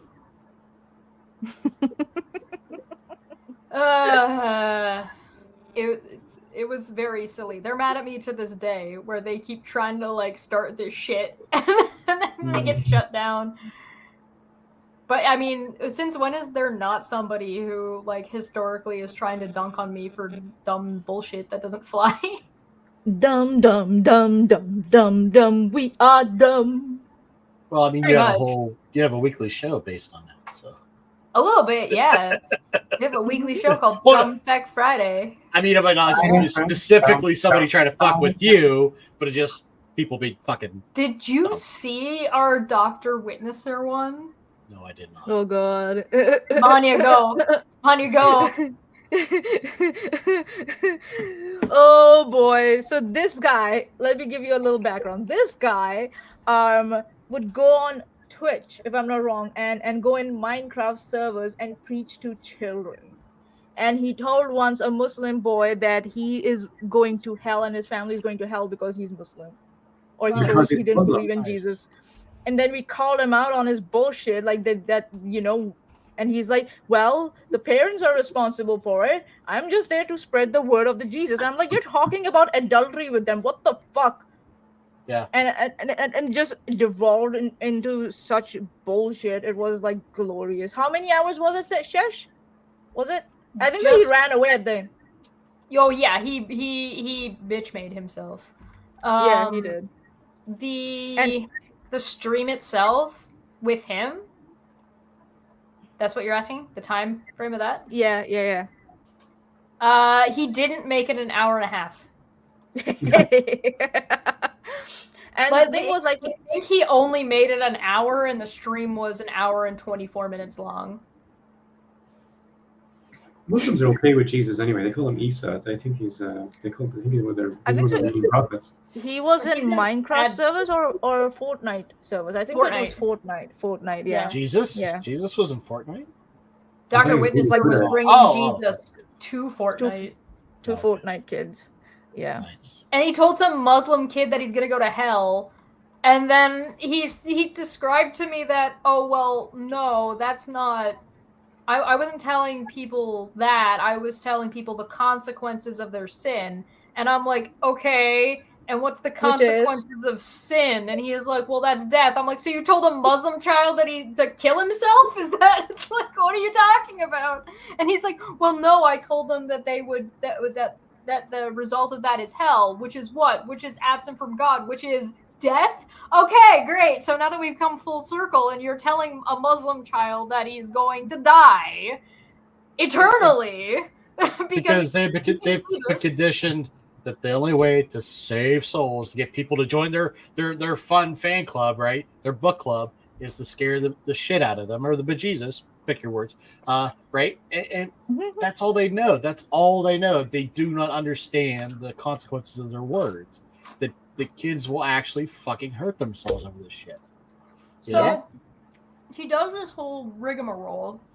He runs in circles, except he actually admitted that he wouldn't like it if anybody was doing this to his children, and that what he's actually doing was taking advantage of what he believes is a gap in parenting by allowing kids to play this game, which is a game marketed towards children because predators could take advantage of it. Therefore, he was a predator. It was like a really weird admission.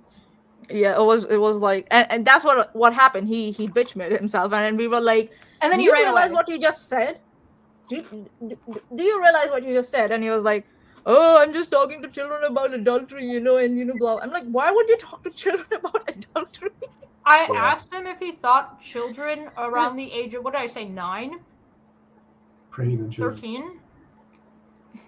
9 or 13, I think. I asked him if he thought children could consent to sex. Oh, yeah. I don't know if he heard the question or he heard the question and still went ahead with the answer. Yeah, so I think we asked him twice, right? I asked him the question. I said, do you think children can consent to sex? And as I was saying to sex, he said, yeah, of course, kids. We're just talking about Jesus. And I said, no. To sex. And Maanyaa says, to sex. And he's like, have you heard the things that come out of kids' mouth? Of course they will. Don't talk to kids about Jesus. Yeah, I remember. Yeah. I rewatched it a couple of times because I was editing it into a short. And I'm like, oh no, he absolutely heard. He's pretending that he didn't to double down on a point nobody brought up. This motherfucker, I see you. This dense motherfucker, baka. And he's like, well, it's not only about talking to kids. Talking to kids just happens once in a while. But if you look at his channel, he said that to us, saying that it's not intentionally about children. when he had a video in the works that already had the thumbnail made because of the way he described how his channel like edits its videos and the time frame, etc., etc. He had a video in the can that was going to be kids, and he released it like 2 days later. What the fuck? He's just a liar. He's like a lovely guy. Oh, what a piece of shit. Well, on almost every page of the Quran, it says if you don't embrace Islam, you're going to burn in hell forever. So I assume. Well, what's that Muslim kid supposed to think then? You know, well, And I think so when we heard that conversation with the Muslim kid, the kid was being very reasonable. But no, Muslims don't give a shit. They don't. They think any Muslim I've met said it's between you and Allah. You know, it's not my business. That kid was being very charitable in that conversation, especially when it was just sprung upon him like out of nowhere by this fucking predator of a fucking beast, and this guy was just hammering it on him. The kid was like, yeah, but I am born in different country. How can I like blah blah blah? You know, the kid was very articulate and very well spoken, but Shad didn't care. He just didn't care. You're going to hell, and the kid is like, what? Yeah, and it's like children shouldn't have to worry about these things when they're playing video games, for fuck's sake. Like, come on. Well, he agreed with that. He's like, this is not something that children should be running into. Yeah, because I like, but he's it's just the parents' like, but I'm fault. taking advantage of the lack of judgment on a parent's part. Nani? Meanwhile, we watched him ignore his child multiple times on the screen in the background while he was laughing to us, policing my language. Because I said fuck. He was like, oh, don't say those words. My child is in the room. Then get your child out of the room. Why is fuck one? Oh, God. He's a Seventh-day Adventist, by the way, for anybody. Oh, okay. You should have led with that. Yeah. Wow. Yeah. Have you guys run into any interesting jackasses? I was gonna say it. I'm not going to. You go ahead, Barry. Whoa. Any interesting what? Jackasses. Oh,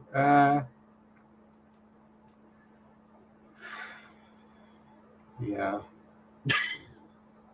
That's convincing. Go on. No. What do you mean no? What kind of end of the year party is this? I brought something called specifically party mix, and you motherfuckers are holding out on me. I'm trying not to. So I get into it with a guy on Twitter, which I don't even know if I want to even bother naming who he is. He's a shit lib.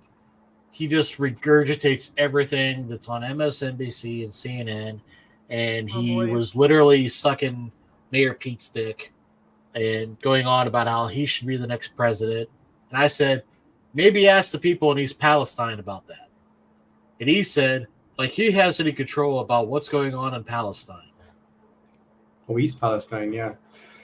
There's a big difference between East Palestine and Palestine. And I was like, well, as the Secretary of Transportation, he has a lot to do with what's going on in East Palestine.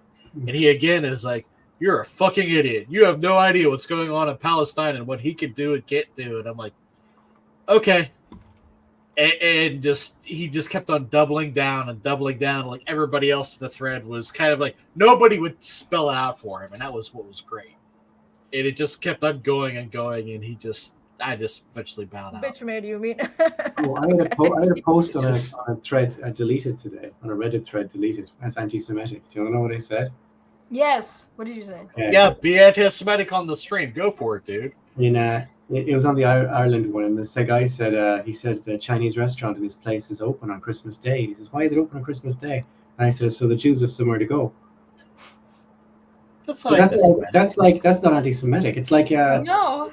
There's and the moderator sent me a big long thing explaining how it's anti-Semitic, and I sent him an article by Haaretz, which said the same thing. Jews go to Chinese restaurants on Christmas Day, and the joke is like at least 100 years old. And he said, look, these are sensitive times, man. He says, you can't be saying those kind of things, you know? And I said, okay. Yeah, 100 years ago wasn't sensitive. Now it is, though, okay? You know, whatever the pogroms was going on, that wasn't a sensitive time. So, now is. So I'm anti-Semitic for saying that Jews go to great Fuck off. Chinese restaurants on Christmas Day. Apparently that's anti-Semitic. Apparently, the Jews should get to do nothing on Christmas. Yeah. I guess. Jesus Christ. What Man, the? do No, whatever that's you want to do anti-Semitic. on You can't say Christmas. that. They were dealing with like Zionists on Twitter, but they'll say things like, "Oh, there's no such thing as Palestinians," and then they'll say, "Oh, we're going to kill all the Palestinians." I said, "Who are these people you're gonna kill?" Nani? Nani? There's like Oh, Nahi. Nani? so- Nahi. those are What different about words. Nahi? You guys are speaking different languages. Yeah. Yeah. Cool. Yeah. Yeah, we will be for some time. There we are. We have to establish a sync here. We will get that done. Don't worry. I believe in you. We had Many parts of the hey. What? Nothing. Nothing. Many Did you parts try to of the speak hey. Hindi? Nahi. Nahi? Nahi. Which Okay. language are you speaking? Give us Oh, a we're speaking hint. different. Sorry, Chesh, we're speaking different languages. We have no idea what we're saying. That's You what I speak said. Hindi. So what Right? language are you Sorry, I speaking? didn't understand you. You're speaking I was English. saying I was talking Ah! in Japanese. I think so. I don't know if it was Japanese or South Korean, and he was talking in Hindi. That was what's going on. But we were saying I'm two pretty different sure things. Maanyaa was It's South Korean. Japanese. Ani. South Korean. Brother. So, do you guys think, Samsung. in your experience, have you seen more anti-Semitism in the last couple of months with like? Oh what yeah, has gone on in anti-Semites are going to Gaza? jump all over this. You'll get anti-Semitic people who genuinely don't think have bad opinions of Jews and so on, and they're going to jump all over this and say, "Well, look what the Jews are doing. Look what the Jews are doing." It makes it difficult for people to criticize Israel, and all these idiots are coming along saying, "Yeah, typical Jews," like, no, that's not the problem at all. The problem is the Israeli government policies. I mean, Jews I are haven't fine, yeah. seen that, but I'm not denying that it's not out there. You know what I mean? I mean, Yeah. I personally haven't seen it, but I'm sure it's I happening. have seen anti-Semitic stuff come out as a result of this Israel thing. It's not. I've seen a lot of And more xenophobic too. footage from protests of people who are from Israel and Jewish people protesting Yes. the Israeli government. I've seen a Yes. lot of that. I have seen There's a lot anti-Semitic. of anti-Zionism, not anti-Semitism. Oh yeah, that's fine. That's just. Yeah, I guess that's different. Yeah. Yeah. Although you can't tell that to our government because we passed a resolution that say the opposite. That if you're Oh, boy. anti-Zionist, then that means you're anti-Semitic. It says genuine Jew haters never shut up, but no matter what happens, that's pretty much it. Yeah. Yeah, and there was actually, there's members of the House, that are sitting there saying, "Look, I'm Jewish. This is bullshit," Oh, absolutely. and they're saying this is like you can't, you don't understand what you're doing, and they're like, "No, this is what we have to do." It's idiots. Well, anti-Semitism has been on the rise, I think, in the last number of years, anyway. But it's probably more to do with the uptick in right-wing governments in Western countries than anything else. And the rhetoric, like the rhetoric that like people like Donald Trump spread. Yeah, I mean, no Jewish lad, I'm going to guess, wants to see a giant swastika painted on a synagogue. Like that kind of thing happens No, more like regularly now, than it did before. That's fucked up. whenever you have somebody like That's Kanye West bullshit. repeating fucking Nazi topic points, fucking Nick Fuentes being an influencer, Or Elon people Musk. like that. Yeah, people. I mean, Nick Fuentes shouldn't fucking exist. I hate to put it that way, but you know what I'm saying. Like somebody should be in the zeitgeist, be able to say the shit that he's saying. Is what I'm trying to say. But the That Jews, is you know what I mean? not Like, okay. the Jews. You get what I'm saying, right? The Jews. Fuck But you, that- Barry. Fuck you, Barry. I don't know, man. I mean, it's just an odd thing. It's just an odd thing. Yeah. Have a middle finger match. Here we go. But, I mean, I just blows my mind that somebody could say that kind of fucking shit. It's weird. And like he jerks off Hitler all the time. Oh, are we You know what I talking mean? about well-known gay furry cat boy Nick Fuentes? Holy shit, how'd you know? Yeah. Closet Jew. Yeah, he jerks off fucking Hitler all the time, and he defends him being a pedophile too, by the way. So, Well, which if so, nobody okay. knows, Hitler had an affair or alleged affair with his underage niece, who most likely killed herself over this. But anyways, So there's a couple things you have to understand about Nick Fuentes, and like I don't want to be able to know like why he is like popular, right? Mhm. Why he well, he is what he Oh is. yeah, I know what he's and, talking. He's why just saying what they were that- thinking. yeah. It's guess. a lot of there's a lot of prime for what's going on there, right? It's the same reason why Trump and Peterson, a lot of these people, because there's a lot of just people that are made to felt as if they're cast aside, and what they gravitate to, unfortunately, is right-wing propaganda and populism. Well, it's the toxic, fragile Frat boy. male ideal that Yep. exists specifically very much in America and in like westernized societies. It's not all Western societies, because I would put like there's lots of societies that have like this toxic this ideal male, right?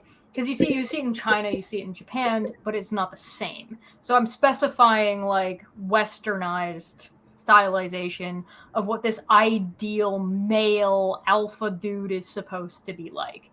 And so Nick Fuentes is kind of, as much as anybody who has two brain cells and is looking at this from not this desperate and not this like weak mindset, will easily be able to see how much of like a pussy this man is. Like, he's ridiculous. he's made of tissue paper. Like, but if he's made of tissue paper, but you're not looking at the puppet, you're looking at the shadow the puppet is casting on the wall, that shadow will look a lot more interesting. That shadow will have you can impose details onto a shadow.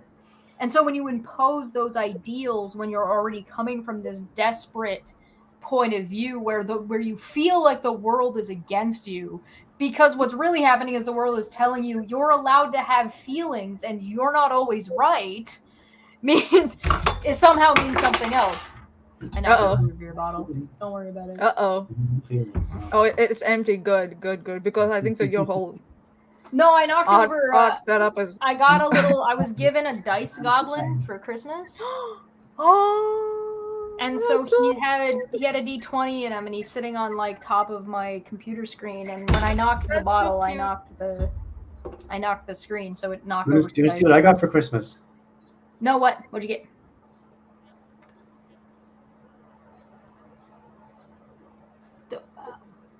It's very blurry.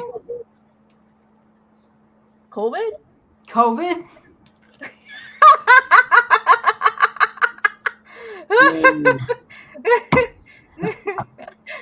Well, I did get COVID last month, so after 3 years of not getting it, like getting like boosters, everything, I'm like, I have 5 vaccines. I think Sarah's right. Nick Fuentes. He said Nick Fuentes reminds him of Andrew Tate in the video we watched, where Andrew Tate was yelling at like people who were giving him money to ask him questions. Andrew Tate and Nick Fuentes are indicative of something else that's happening. And in my opinion, my humble opinion, and you're welcome to tell me that I'm wrong, and I'd love to have the conversation. So if you two think differently, please let me know.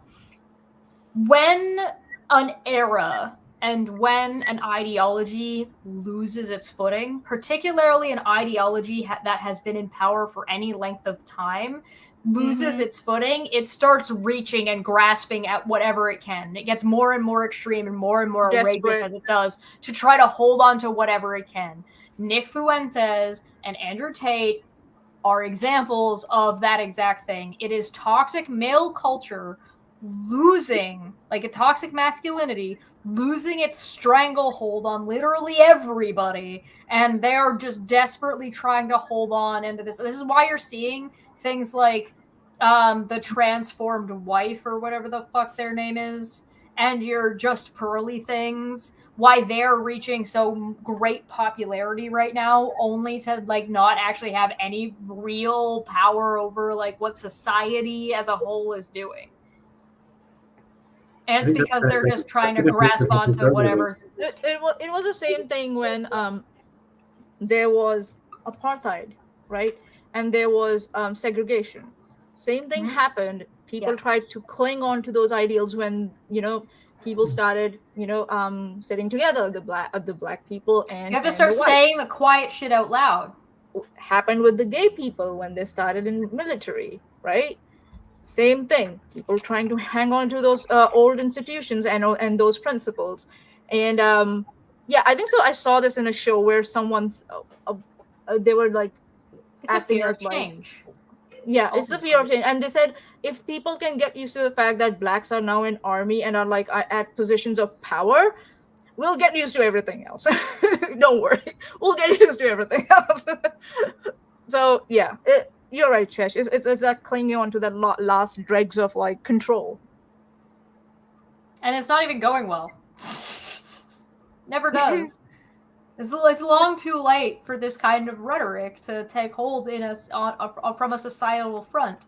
The only reason like Nick Fuentes and Andrew Tate seem so larger than life to some people is because they have access to the internet. And the internet gives them access to everywhere. So it's not like this is like big in America. It's not like this is big in the UK where Andrew Tate is from. It's that this has a following with a particular group of people on the internet, a lot of whom are actually underage and aren't able to vote anyway. Yeah, but the thing is that it's they will vote in the future, and if they are not shown the other side, like, and not shown, how do I say, not reasoned with, if I might dare say, they might end up in the future voting against women's right. We're already seeing what's happening with abortion in United States. So yeah, it's very important that kids have good education, good critical thinking skills, and know how to do their taxes. Yeah, but we can't talk about like the American education system and how it's just been getting dismantled year after year after year after year. Hell, in Canada, the Conservative Party was trying to roll back sex education to what it was in the 80s. Because that was great. That worked fantastically. Meanwhile, we've got like Pavier Pierre over here, ready to fucking get his dick kicked in. Fuck that guy. Well, that's the definition of conservatism. I come from India. No. Conservatives are supposed to be conserving something. These people are trying to roll shit back. Well, that's what conservative means, like a reactionary conservative. It means they don't respond well to any kind of change. They want to go back to keep it the way it is, to go back. Which means they won't accept the change that has happened. No, but the change has already happened. Just push it through bit by bit. That's kind of what's been happening. Right. And the people we're talking about, they're offering absolutely nothing new, and they're not like new specs on the grid at all. It's just the only thing again that because of the technology and exposure, the presentation. Yeah. Yep. And of course, they just feed off of what is going on, right? They pick apart every little bit of advancement and try to exploit it as being a negative, and it's the same shit that's been done forever. It's just that's why I keep saying to Republicans, right? Republicans who want to have like, we want to go back to the old days. I'm like, okay, cool. We'll start with taxes. Yeah. We're gonna send taxes back to pre-Reagan. Let's go. And then move on to tuberculosis. Yeah, exactly. Yeah. We already did that with COVID. When the whole world shut down for a... We need to get both of these people, right, Maanyaa? We need to get both of them onto the tavern. I think we should get them onto the tavern, like, at least once each, and then also as together. So at least 3 episodes next year. Yep. I was on the tavern already. That was last year. I ripped it up. Yeah, it was great. You ripped Absolute destruction. Nothing was ever the same. Sure. So when are you coming back? But I thought you didn't pop. Rip me a new one, Barry Daddy. Let's go.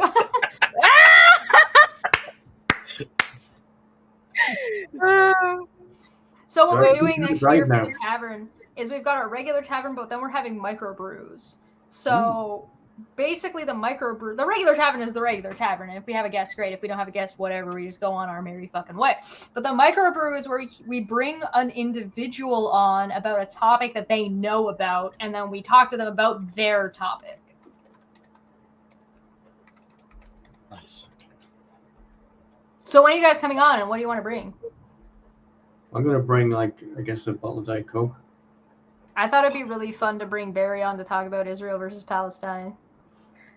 Since last time he was on, he was talking about Ukraine and Russia. And You could do it. I could, but it's just. But It's gonna be a lot of screaming and. Hey, you say that like it's a problem. Yeah. All right. Okay then. If you bring me on to talk about Israel and Palestine, we're going to start from the start. Barry, you're allowed That's to fine. be dramatic, man. Be as I'm gonna dramatic start and from my dynamic as you political want to be. Come on. Have you looked at this person here? The way I laugh and the way I scream sometimes? Okay. Yeah. So, Yo, bring him on to talk about Show. China versus Taiwan. Hell yeah, let's go. Or Taiwan, or as I call it, the Republic of China. Oh, hey-oh. So yeah, don't worry about Sorry, I was talking like Roger Waters. Yeah, I like Seamus, what do you how wanna- Chiang Kai-shek what do you would wanna register talk the name about? Republic of China before Mao Zedong could get to it. How cool is that? Barry is cornering the market on geopolitical issues. What do you want to do? I have like 3 different topics. I just need to We send you can talk what about Israel and was Palestine thinking. as well. I could, but I have to maintain employment at some point. So Only Palestine does it take to West Bank and Gaza? Let's do it. 12. Yeah. How many things can I talk about before I get fired? yeah, pretty much. It's the roll of the dice every episode. The thing is with the Okay, yeah, I'll talk about Israel microbursts, if you want. it can be literally anything. If you're like, I want to talk about the way that American culture functions around warehousing and what's the word I'm looking for here?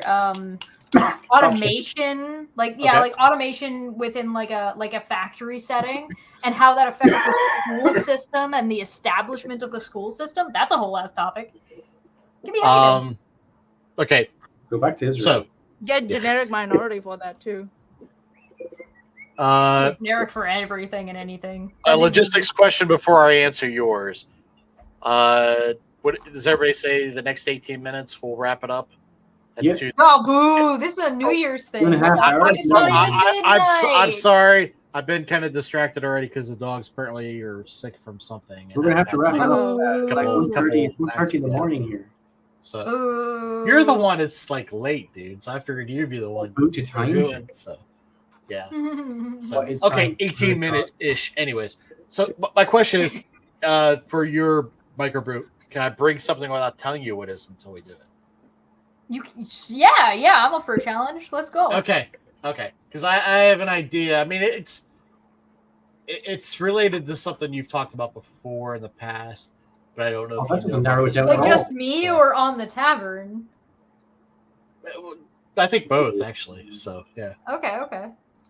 Yeah, no, I'm up for Yeah. a challenge. Out of the 3, I thought Nice, it'd be the funnest. So I mean, okay, if you cool. want to if you have 3 and want to do 3, you can come on 3 times. Oh This is well, yeah, acceptable. but we'll start with that one because I think that would be fun. Like, just leave it at that. Okay. Yeah, I'll let you know. I'll let you know when I'm ready. It probably won't be too long. But yeah.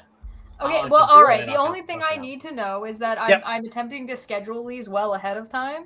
So Yep. just let me know what month you want. If you let me know the month you want, I can go from there. So Perfect. if you If I'm going on want 3 times, January, that's tell me like, like now. But if you want Yeah, we like could do that soon. It's That's easy. April, If I'm going on 3 times, I'll go history of Israel, 2000 BC, say to 0, then 0 to 1600, and 1600 to yesterday. That's 3 separate ones. do Right you now. do you need like your own segment? I think No, you do. I no, think I you need to can- bury.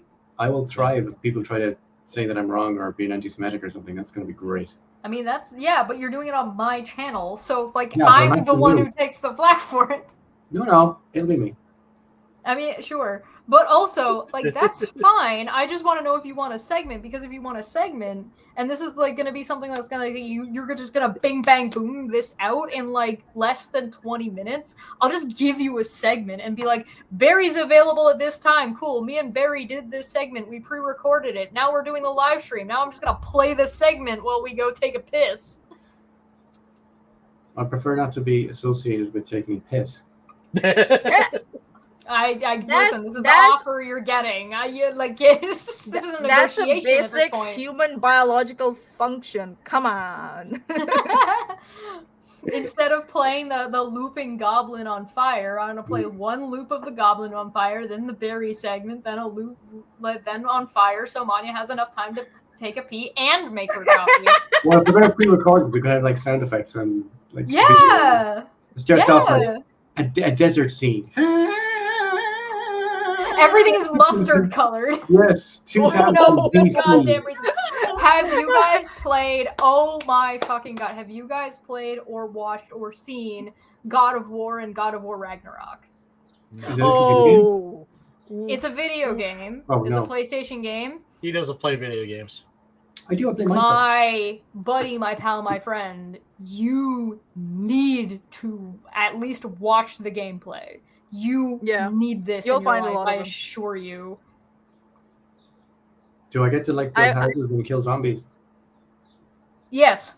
Cool. I mean, there's no gun. You get to kill zombies with. You do have a spear of drop near that you can get and throw and then explode on people. You have the chains of. You get in the second game in Ragnarok. You get the chains of chaos back. Oh fuck yeah, because the chains of chaos are fucking badass as shit. If you don't know, okay, so you play as Kratos in 1, 2, and 3, and 1, 2, and 3 happen, and basically you make a deal with Ares. You're a Spartan warrior. You make a deal with Ares. Why is it Ragnarok?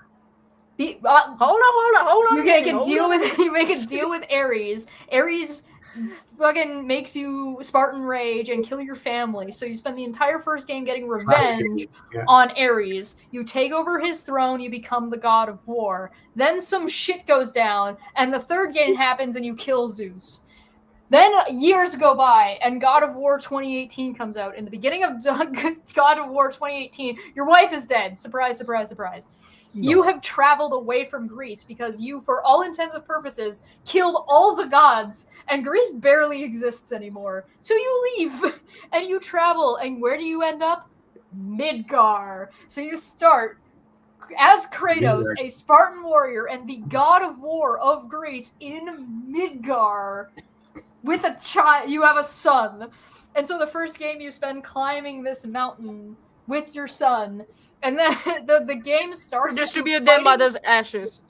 To distribute them, but then you start the game, your wife is dead, you collect the trees, and then you have to climb the mountain. But before you start climbing the mountain with your son, whose name is Atreus, you have to fight Baldur because Baldur shows up to kick your ass. Menelaus and Agamemnon's dad was called Atreus. Yes, it gets better. Baldur shows up, so you have to fight Baldur, and that's the first thing you do in the game. And then the second game happens, and Atreus is a little bit older, and then you get to find out more about Atreus, and you get to fight Odin and cause Ragnarok, and Jormungandr is there. Yeah. I'll just wait until I finish Minecraft first, I think. I'm doing a lot of gardening. You never get to finish there is no finishing Minecraft. I'm doing a lot of gardening. I'm putting a lot of oak trees out. It's quite lovely. I'm rewilding the area. You don't have any of the Sakura trees yet? I'm rewilding the area because it was flattened out, but it was by me, but they don't know that. So I flattened out the area. Play you don't have to play 1, 2, and 3, and you don't have to play God of War Ascension, and you don't have to play God of War Ghost of Sparta. Though you don't have to play those ones. Just watch and or play God of War 2018 and God of War Ragnarok. I'm not really a computer games guy, you know. It's not a computer game. Oh, sorry. It's a PlayStation game. Hold on. So go buy PlayStation. I don't have any console. Let me look at the time, like how long the game actually is. I don't have any console, right? I don't play any of those games. I don't find them very confusing. This is why I said you should watch it. Okay, so God of War 2018 is about 20 hours worth of gameplay. And Ragnarok is I like going to 25 to 30 hours for the standard, and not too long. If you do everything, it'll take you 60 hours. But that's okay. I'm not going to make you do that. I'm going to give you a cheat. I can just go in creative mode and all the monsters go away then. You don't understand. You're missing out of the greatest story of dad and boy you have ever heard. People stopped calling it God of War and started calling it Dad of Boy. Okay. Like on the road. That doesn't sound creepy at all, Chesh. Not at It's all. not. It's the most wholesome fucking shit Okay. you have I'm ever actually seen funny. in your Because I think there's a I whole was category addicted. on Grinder like that, or I didn't one of play the those game, things. but I was Yeah. I didn't play the game, but I was addicted to watching like other creators who have like gone through the like the gameplay and like gone to they made efforts to actually conclude the whole story, and I just like sat and just watched the whole story, and it's like it's awesome. It's awesome. Jack. Not only graphics did are I also give, good. not only did I give you an Irishman to watch, but also Why am I watching him play the game? Seems slightly racist. because you're not gonna fucking play it yourself. Oh, I don't want to watch someone else playing computer games. If I don't want, Are you gonna play it? No. Then watch him play it. You can play Minecraft and put this on. If I don't want to play the game, how would Side. make you think I want to watch someone else play the game? Motherfucker. What? Do as I tell you to do. What? When have I She's ever a bully. steered Have you you not picked wrong? up on that? When have I ever steered Have you there wrong? been a time I would feign no when I You said are to a going stone and proved to- otherwise? I Dude, would never watch it. tell Don't you play to it. look at something you will not enjoy. I assure you, the story in this is worth She just did that to me. watching. You just told It me the is story. worth watching. Yeah. I did not. I gave you the cliff notes of the beginning of the story. I didn't even tell you what the fuck I'm happens. currently rereading the Iliad, and that's quite interesting. Great, that's perfect. Watch Mhm. this. They Maybe did we'll- such a good job. I don't know. I'll put Do it on it. my list. I have to watch a thing about a Maanyaa. guy who got stuck in a hole, and I was looking at that. Maanyaa, He by got the stuck in a way, hole upside down, and his lungs collapsed. Yes. Tried to dig him out, and they couldn't because he was in a hole in the ground. that sounds about right. It was called Love and Valhalla Thunder. DLC came out for Ragnarok, which has a whole new slew of You guys are definitely discussing video games. things. Yes, Cool. yes, I'm not It's very good got at following that the to me. understand that. bruh. League It's, of Legends, Baldur's even- Gate, and I'm God not of even War. gonna tell you Fuck to my play life. I'm not even gonna tell you to look at the original God of War games, although that does give you a lot of You context. can tell me because- if you like. It's not going to affect my decision. well, you know who on Kratos all. is, right? Kratos. In Greek mythology. No. Yeah? What? Kratos. Not No. Okay. It was so, one of the Titans, wasn't he? Kronos. No, well, Kronos is the god of time. Kratos is one of Zeus's sons. Oh, okay. I thought it was the other way around. Sorry. Ares or Zeus? He's not in the Iliad. Zeus. Kratos is one of Zeus's Zeus. sons. Yeah, Zeus. In the game. Oh, in the game. Oh, I thought you meant in Greek Yes. mythology. So Oh so no, I don't know. Kratos runs around. He opens Pandora's box. He Right. fucking He's not an actual rips- guy in Greek mythology. He rips out what the fuck's that guy's name? Oh, Kratos. Oh, He rips that guy's head off. I know Kratos. He kills You're kills pronouncing it Athena. Kratos, of He course. straight up fights Hercules, and Yeah. guess who voices Hercules? Seamus, guess who voices Hercules in God Yeah, of there's a War? Kratos in Greek mythology. No idea. Kevin Sorbo. Got him. Yeah, that Kevin No. Sorbo. Hmm. Well, Yes. get him on the cheap, so yeah. Well, they get him on the cheap, and they get like the notoriety of Right. the old Hercules is Yeah. playing Hercules, and you get to kick the ever living shit out of him. You Kind of fucking- want to play it now. Kinda wanna Right? play it You now. bash that man's face. You wreck Hercules. The God of War series, when it originally came out on the PlayStation 2, was considered one of the most violent video games you have ever played. Like, it topped Mortal Kombat for how aggressive it was. The hold on. Whose head replaces Mimir? Yeah, the Romans give their own names to like they called Oh. Odysseus. They called him Ulysses. I can't remember. Zeus, his they name. called him Jupiter. And it just goes on. They keep renaming Aphrodite. They called Venus. Not sure why. Oh, it's You got to somebody- repurpose all your gods, man. Repurpose their gods. Yeah. Then you know how Christianity was built? Come on. Hmm. Here's the right Ulysses. Yeah. What's up? Eric Clapton. There's- Helios. You rip off Helios's head because you do, because screw him. And then night fell. Would that night would fall. You kill Hades because you die. Well, after you become the god of war, you die. So you get sent to Hades. You kill Hades, climb out of Hades, and then kill like the Greek pantheon. And then you move on, and you I like Hades. at the beginning of God of War 2018. You are an older man with a son who's tried to move on with his life and is no longer a god of war, as he is no longer in Greece and is currently living in Midgard.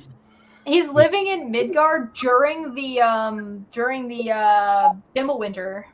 So you start the game and it's Fimbulwinter. Okay. Well, sounds like you know very much. Maybe I'm taking too many liberties and expecting Barry to know way too much about Norse mythology. I don't know much about Norse mythology. No, my degree. Okay, yeah. Fimbulwinter. To be fair, I would assumed as much too. So. Right. So yeah. Fimbulwinter is basically like everything is frosted over. There is no spring. It is an everlasting winter in Midgard, which is like the material plane. That's where like people live, like normal humans. And this is after the war with the giants, and this is like before Ragnarok. I'm in Midgard now. Yes. Oh, cool. For all intents and purposes, yes. Did you watch the Marvel movies? I mean, it was all explained in that. I've seen the Marvel movies, yeah. Yeah, so Midgard is basically Earth. And you get to run up and down Yggdrasil, and guess who shows up? Radagast! I know Yggdrasil is the tree, right? Yggdrasil's the tree, yeah. Yeah. Yeah, well, Radagast's there. It sounds like you very much enjoyed that game. No, I didn't get to play it. I watched somebody play it because I don't have fucking time. No, well, as I said, if I'm not going to play a game, I'm not going to watch someone else play it. What an odd thing to do. God, bro, you are missing out on so much good shit. I'm sure I am, yeah. That wouldn't be the only good shit I'm missing out on. She sounds like a drug dealer at this point. I'm gonna start bullying him about Final Fantasy VII in a minute. Somebody we had a long discussion about Final Fantasy VII, didn't we? Good time. Sorry? We had a long discussion about Final Fantasy VII, remember? Yeah. You said there was... I'm gonna do it again! You said there was a Sephiroth. Not yet. A big sword. Yes. Not having time to play a game is not an excuse to miss out on such a good story that has so much in-depth crap and so much history. I'm literally in the middle of the Iliad. Yeah, and? So I'm going to wait until I finish that one and the exciting sequel. You're not. Yeah, I am. I've done finished it before. Why wouldn't I finish it again? So you're already done. Good. Move on. Halfway through. No, it's brilliant. Picking up. Paris just got fucked out by Aphrodite. Wait until he sees the personifications of these creatures rendered in 3D. That's one of the best things about God of War 18 and Ragnarok. Specifically is the way they like represented the different characters. Right? So you get Odin. The way they did Odin, the way they had him voiced, the lines that they gave him, they build up Odin for a game and a half before you finally meet him. He's not in the first game. You only hear about him. Oh, okay. You get to meet Freya, who is amazing in the first game, amazing in the second game. The Valkyries, the Heimdall. Oh, God, Heimdall's a dick. We don't like Heimdall. 2 minutes to wrap this up, Chesh. People were pissy about the personification of Thor because everybody was into like Chris Hemsworth Thor, and God of War Ragnarok came out, and Thor is such like an accurate representation of what Thor is and who he is and how he looks in like actual mythology. People were mad about how good he was. It was great. Okay, well, that's interesting. Well, I'm glad you had fun with it. You're wrong. Go watch it. You didn't have fun with it. No, you are wrong. Well, you're wrong for not doing it. You need to participate. Oh, participate in watching somebody else play a game? Yes. No, I'm fine, thanks. I'm watching other people play games. Oh my God, this baga. But good. I'm not going to stop you from doing it. You should definitely continue to do that if you find it entertaining. Actually, I was planning on rewatching the whole series. I'm not going to lie. Why not? Especially with Valhalla coming out, I'm like, I got to rewatch this. Because I'm not going to play Five Nights at Freddy's either, but that doesn't mean I'm not going to get caught up in who the puppet is. Because I can't. I actually can't. I can't play that game. I can't. My son loves that. I can't do it. Yeah, he didn't like the movie as much. I'm a little bitch baby. I just have to sort out my Minecraft world first. I don't like that Barry is missing out on classic like stories and mythology and being told those stories and historical events from. Well, he barely played Atari. I mean, what do you expect? He doesn't have to play the game though. He doesn't have to be good at video games. He doesn't have to like take that hit to his I haven't ego. played God of War, but I have watched the storyline of it, the whole thing. It sounds like what I'm missing out in is a video game rather than classic. Yeah, mythology. no, you're wrong. Okay, because in the middle of the Iliad, as I explained earlier, I think that's fine. Read the Iliad. Nobody's stopping you from reading the Iliad for the second time. I'm not stopping you from watching your video. Other people play your video games.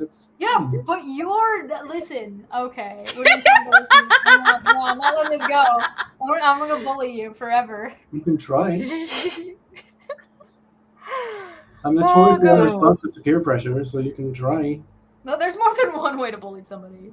Okay. So this is the real secret of why Chesh is always invited on.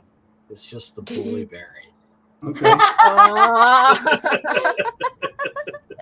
Because that's what happened last time too. No, maybe you understand. It's not that he's missing out on Chesh the did not game. bully me the last time. He outperformed me. That's not the same thing. Story, you're missing out on the story, man. Missing out on the Like you go lore. through when you play the game. Okay. You don't have to play the game. There are like videos out there that just say the story, that just present the story. Okay. So you can just go and watch them. You don't have to watch. I think so. He doesn't even have to watch someone else play the game. Like there are like just I don't have to watch anything. videos people have made out of like with in between scenes and cut takes. There taking is out a all the lot of game like part. just talking that goes on between like Mimir and Kratos and Atreus and Kratos and Mimir. So if you don't actually play the game or you don't watch a full playthrough of the game, you miss out on a lot of that in between like lore and chatting and stuff like that, which has a lot to it, particularly when Kratos and Freya are confronting each other over the death of Baldur and what happened to Kratos in Greece. It's huge. Yeah, it sounds like you enjoyed it very much. Good for you. Baka. Damn. Baka. Is that not correct? I'm happy. He's conflating to the Barry. You're conflating two different things. You should do You're the like things you you said enjoy. that it sounds like I'm talking about a game that I enjoy and that you view this as a game, but you're not hearing me when I said I didn't play the game. No, I heard you. I said whatever you've done, you seem to have enjoyed it, and I'm glad. Whatever exposure you've had to whatever you're talking about, I accept you did not play the game. That seems to You be mean Greek and Norse mythology. Well, whatever you watched. Barry is just right on like he's like nope. Stop. Nope. Nope. I'm getting stonewalled. Yep. If you like, I can. Alrighty. Chesh, leave it. I know what will happen. Yeah. He will sleepwalk tonight or tomorrow, and then he will watch it. I won't remember. Actually, you know what? It's funny. This thing on my arm. Ratatasker was voiced by a YouTuber. What's that? That is a bit of red string on my arm, and I have no idea how it got there. I woke up one morning and it was just there. And I don't know how it got there. I'm serious. I don't even know how to find red string or where red string would be in my house. And I woke up and there's this red string around my wrist. Is it like a thread or is it a string? It's like a string thing. Is it thread or string? It's a red string, is it? I think so, yeah. Interesting. I don't know where I got it or anything, but I do things in my sleep sometimes, so I might watch it in my sleep. I used to wake up years ago and have pages and pages of stuff written in the middle of the night and I woke up and I forgot writing it. I just found this notes and I did not write the stories and so on from it. And so I don't know. I might watch the God of War playthrough in my sleep. Do it. That's what you call it. Okay. Do it. It is probably one of the best, if not the best, retellings or reframings of classic literature and what's the word I'm looking for? Mythology that I have ever seen. Glad you enjoyed it. Yeah. So look at it. Baka. God damn I it. don't understand. Why is that a negative thing to say? That I'm glad you enjoyed it. Because it's dismissive. How is it dismissive? Yeah. I'm happy that you enjoyed it. Because it's That's not dismissive. Because I'm not telling you how much I enjoyed it. I'm telling you about it, Sure. talking about how you would enjoy Oh, it. I've told you I don't You want to say watch that it I already. enjoy it, it means you're dismissing the point that I'm making, which is that I think you would enjoy it, so you should look at it. Oh, okay. I'm probably better deciding what I would or wouldn't enjoy for myself. Thanks. No, you're not. Am I not? Because there's a reason why. All right. There you go. If you do not, this is a communications thing. If you do not, because I'm not picking on Barry right now. I'm not picking on Barry. I'll leave Barry alone. If you You pick do on me not, if you want. I don't care. if you do not take experiences and indications from other people, you miss out on things you would otherwise enjoy. Right. I'm not saying, at any point am I saying, you would enjoy this because, or more or less than, based on your interpretations. If you tell me I wouldn't enjoy that, I'm not talking about the game. I'm talking about the story and the lore. Okay. And so I'm not saying I know better than you what you would or would not enjoy. I'm saying I believe that this is something you would enjoy and here's why. And if you respond with, well, I'm glad you enjoyed it, that's not what I'm talking about. Okay. How can I respond to it in a way that you'll understand that I don't want to do it? No, I already know that you don't want to do it. That's why Oh, I'm cool. bullying. I'm willing to engage in what I say. 30 minutes of my life I'll never get back. I'm not interested in making things difficult for you. We've grown as people this day. Sure.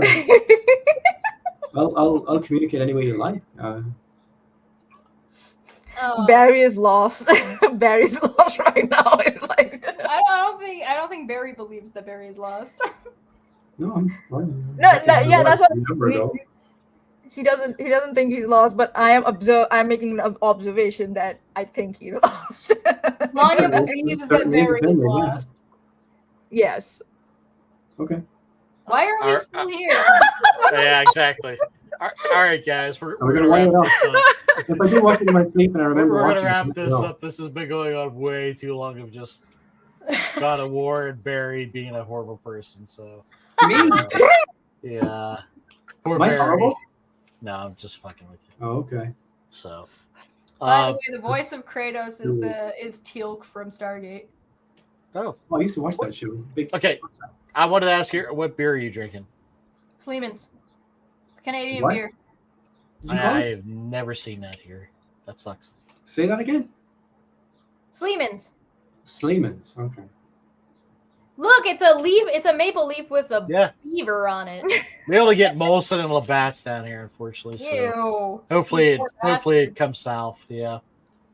All right. So I'm I gonna try mean, to do something obviously, I think people know about your show, so you don't need to necessarily plug your show. Come visit us. We're in the side chat. You can right click and go to channel. Well, I tell you, what's coming up next for you guys? We'll just shout that out, maybe. Somebody ran Okay. away from me on Twitter because I asked them to talk to me about a thing. And so I'm going to laugh about that in the near future. We have, Maanyaa, we're going to be looking at the Twitter live that had Elon Musk, Andrew Tate, and Alex Jones all in a call together. Yes, glorious. What Come back Friday, everyone. That's for you. Low-hanging fruit. And we got Awesome. the tavern coming in the next little while, and hopefully these Jump back Friday. show up. And maybe by then we'll have learned some Norse mythology. Dumb Fact Friday is not supposed to be serious. It's not supposed to be Fact serious. So it doesn't Friday. matter whether it's low-hanging fruit or whether it's like high-hanging fruit. It doesn't Oh, matter. right. It's a shit show. That's Why what it is. everybody doesn't pick low-hanging fruit? Like that's. Barry's what I out prefer. here insulting us. Left, right, Yeah. Awesome. Well, thanks for Harmless. jumping on here with us and doing our first live show. Happy birthday, Maanyaa. Yeah, happy Thank birthday. you. Yes, thanks for coming on your birthday. That is pretty cool. Yeah, no So- worries, man. It's middle of it's like what, almost 3 p.m. Thank here, you so for I your still service. have some time No to shit. celebrate. Okay, cool. Welcome to New Zealand time. Nice. I live in the future. In the future. The last true. time I did the So. New Year's thing, I always expect these to be like 4 hours long, so I've just brought a whole grab bag of bullshit. Sorry. Sleemans. We'll plan it. We'll plan it differently next year. I'm not. That was not a complaint. I'm just So. explaining why I had so much garbage that I could just be like, Nothing "Hey, wrong with this that, is yeah. garbage." Seamus noticed if Like had I the do tool- with Chesh. Whenever like we're trying to decide the Dumpig Friday topics, Chesh is like, "Oh, I was thinking about this," and I just like come here and then just drop a 4,000-page portfolio on his desk. By the way, This is the longest show we've ever done, I think. You got anything there, Barry, before we close out? No, I'm good. Okay. So wait, we'll be back in 2 weeks with a show that won't be 2 hours and something. Won't be live. And apparently it's going to be about the Battle of Blair Mountain. So don't Google that stuff. So Don't Google it. Google it after we talk about it and see if we're right. yes, exactly. Yeah. So we'll see y'all in 2 weeks. Listen, I Googled it last time I was on, and Barry got really upset at me. That is true. No, that's not true. All right. See you, everybody. Bye. Bye. yeah, thank